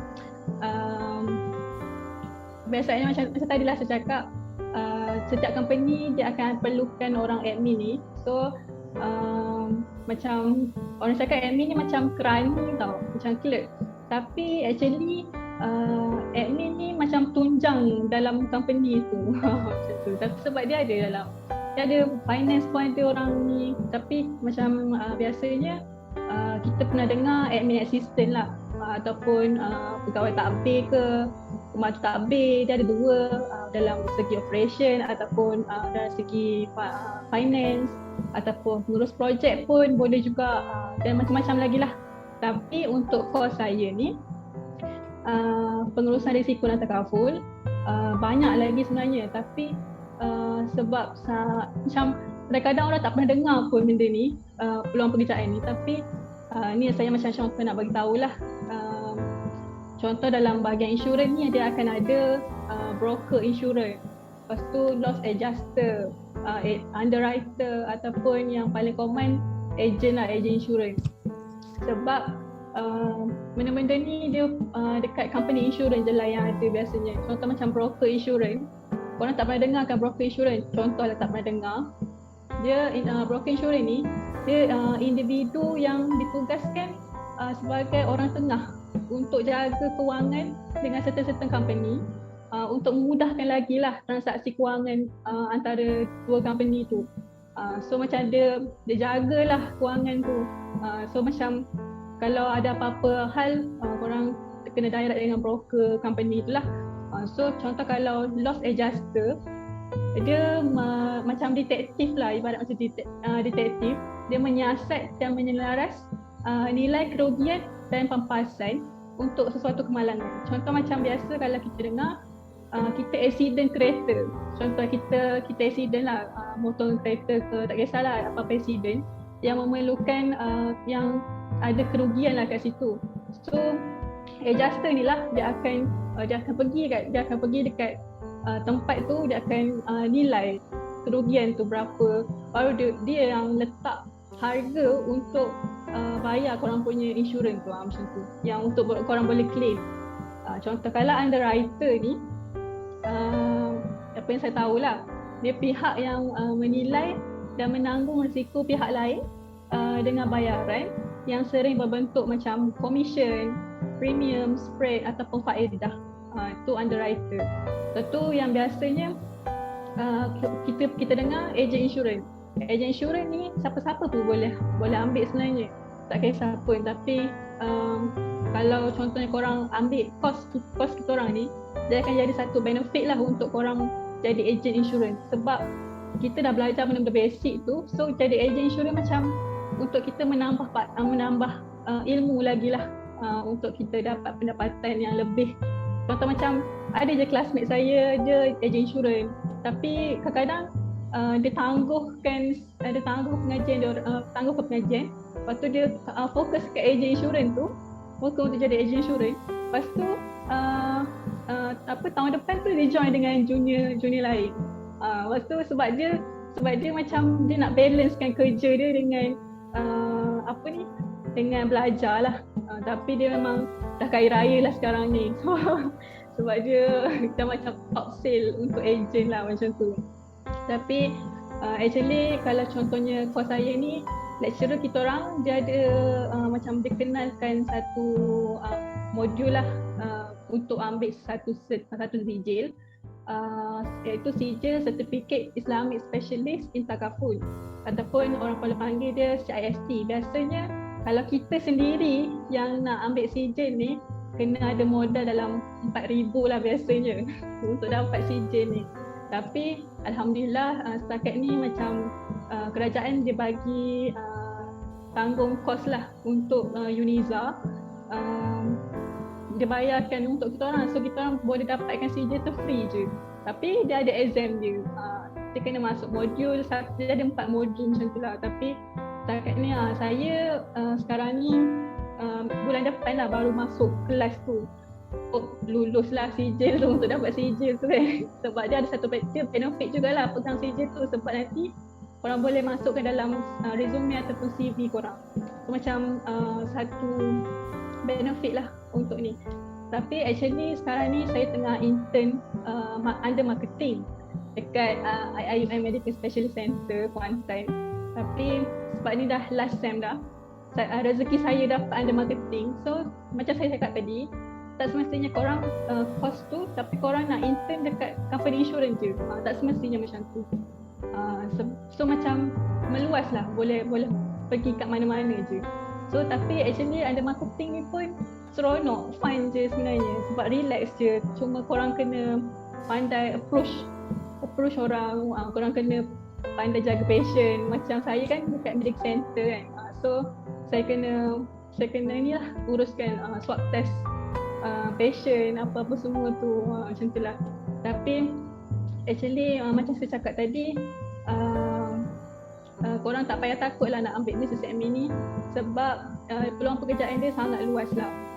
So macam saya memang suka kira-kira, tapi dalam bidang ni dia tak semua kira-kira, so dia kena kefahaman yang tinggi. Tapi alhamdulillah saya boleh jugalah dapat, tak adalah sekarang ni dekan ke apa ke, tapi pernah lah dapat dekan untuk kos ni sampai sem lepas. Tapi okey lah setakat ni, alhamdulillah lah. Tapi itulah, macam tu je lah kot. Itu je lah kot setakat ni. Tak ada apa-apa dah. Kalau ada apa-apa nanti, kalau nak tanya lebih lanjut pasal business admin ataupun kos saya ni, pengurusan risiko dan takaful, boleh je DM kat IG ke kat Facebook ke, tak kisah. Itu je. Terima kasih. Alright, terima kasih kepada Kak Ain. Betul, memang bidang kewangan ni benda yang kita jangka. Sebenarnya kewangan tu elemen paling utama. Bila kita kerja, kita dapat gaji, pengurusan kewangan tu penting. Jadi antara elemen dalam pengurusan kewangan tu, salah satunya ni lah takaful, perlindungan. Alright, so boleh sediakan soalan Q&A. 2 soalan je kita minta. Okay, sebab tak nak panjangkan masa lagi. Alright, untuk lucky draw, saya nak share sikit. Untuk pantai, sorry. Sebab saya pun kena ada tesis ni. Kita agak colour sikit.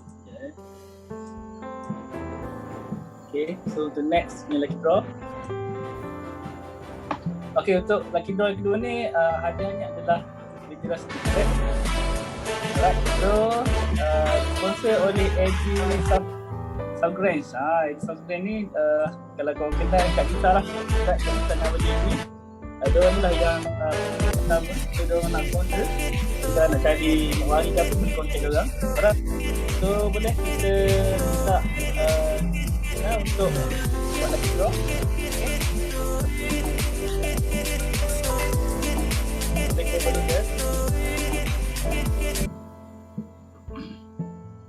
Boleh buat lagi draw sekarang.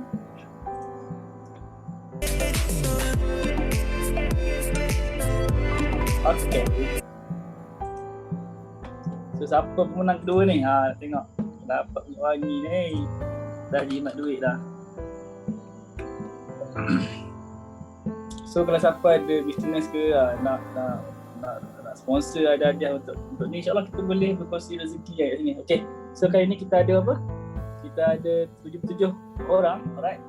So tanpa kita buang masa lagi, ayo kita lihat siapa yang kena, siapa pemenangnya. Okay. Alright, itu adalah pemenangnya. Pemenangnya ialah Inasah Nadrah. Alright, tahniah Inasah Nadrah. So pada setia boleh dapatkan kontak Inasah Nadrah.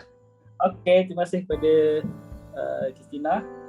Alright, so insyaAllah tanpa buang masa, apa dah bunyi Inarah kan? Oh sorry, bunyi apa tu? Oh patut, sorry. Bunyi saya ni jam.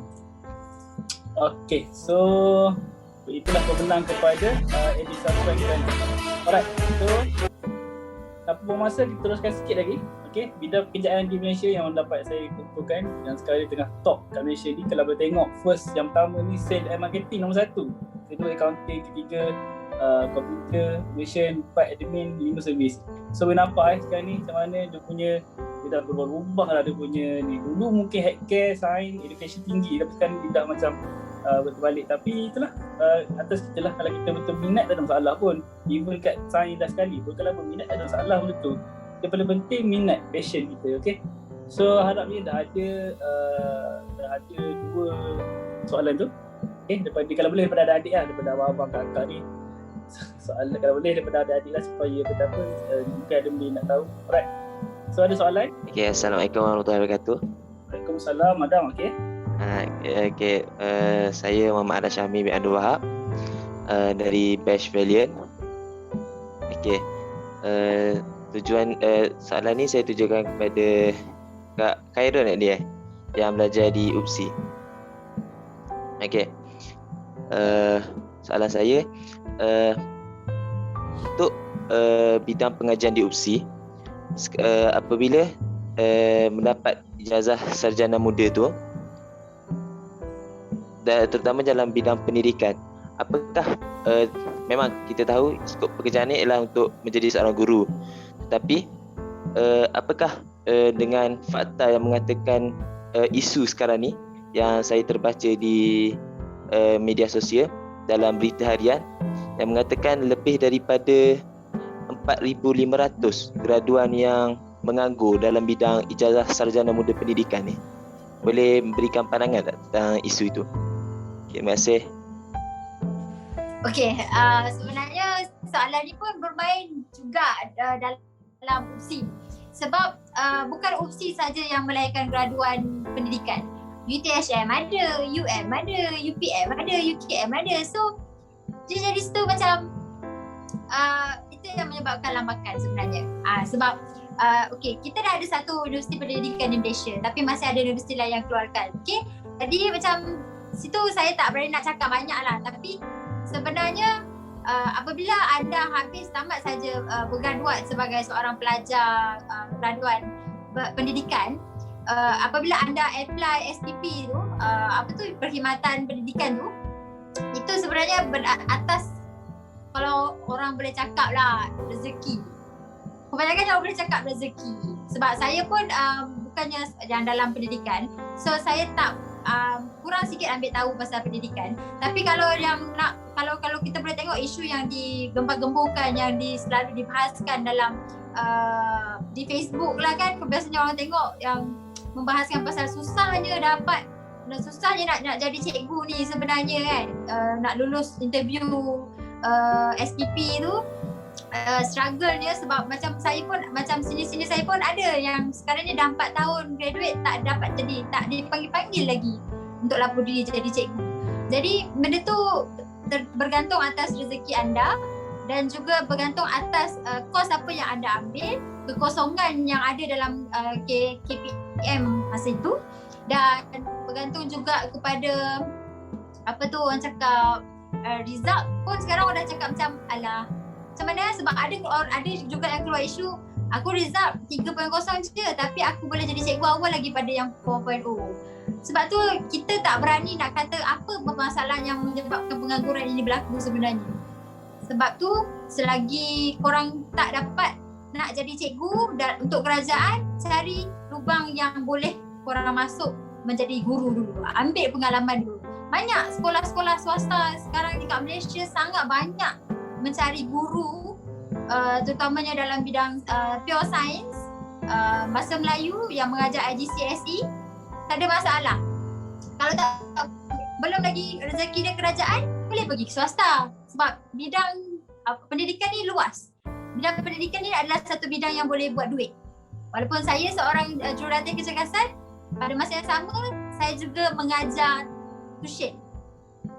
Saya juga mengajar tuition. Dah 3 tahun saya buat private tutor dekat sekitar Tanjung Malim ni. Itulah yang boleh menampung hidup. Dan pada masa yang sama menambah pengalaman saya untuk saya bawa diri saya ke hadapan menjadi seorang guru. Walaupun saya bukan seorang dalam bidang pendidikan. Sebab semua orang boleh jadi cikgu sebenarnya. Susah ke nak masuk pendidikan swasta kalau ambil jadi cikgu. Okey, ada lagi soalan. Susah ke nak masuk dalam pendidikan swasta kalau ambil jadi cikgu? Saya rasa tak ada masalah sekiranya anda mempunyai diri anda tu ada soft skill, ada satu value ataupun satu benda yang interviewer tu boleh nampak anda boleh pergi jauh dalam dan boleh bagi impact yang meluas kepada sekolah tu.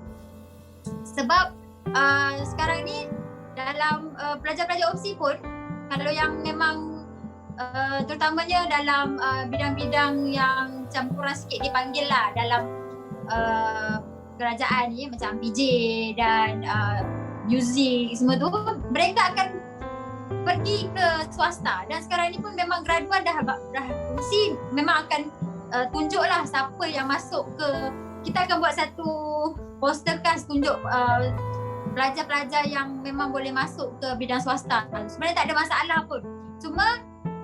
Semua atas diri awak. Awak nak asah diri awak tu macam mana. Yang pasti nak masuk swasta ni, your English at least band 4, band 5 memang kena fluent lah. You punya muat tu memang kena power sikit. Sebab you akan ajar bukannya anak-anak orang Melayu saja, akan belajar juga anak-anak orang putih. So sebenarnya tu, semua tu kalau korang kata susah, itu susah. Itulah saya nak cakap. Jangan kata susah. Senang sebenarnya.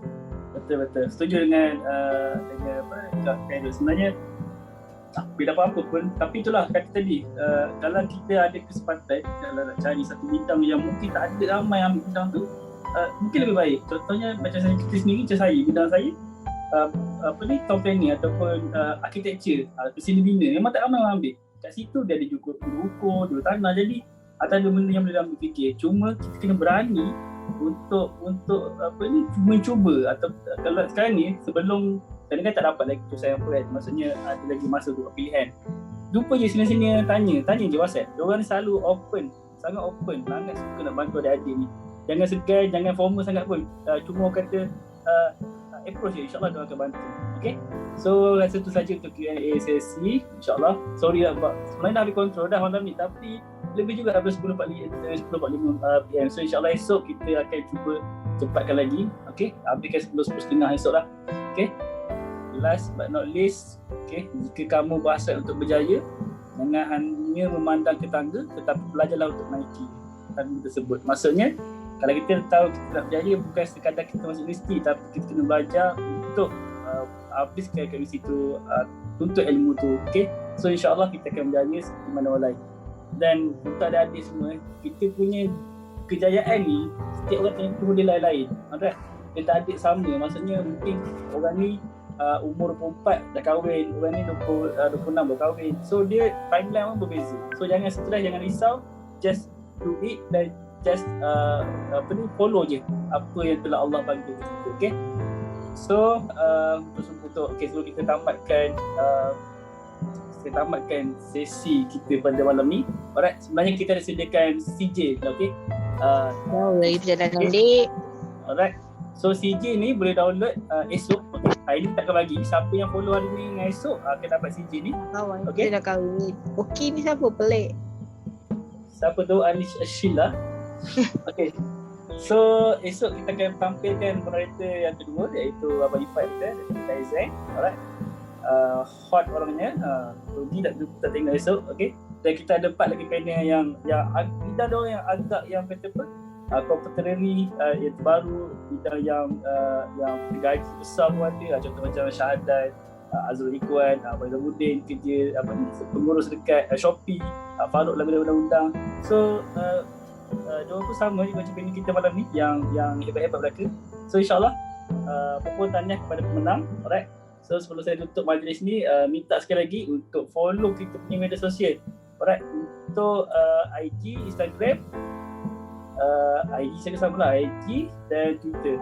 Facebook pun sekali kalau ada Facebook. Dan yang pastinya untuk kita punya YouTube, kita akan ada beberapa program lagi. So harap boleh follow lah. Okay. So saya tutup majlis kita dengan tasbih kifar dan surah Wal-As.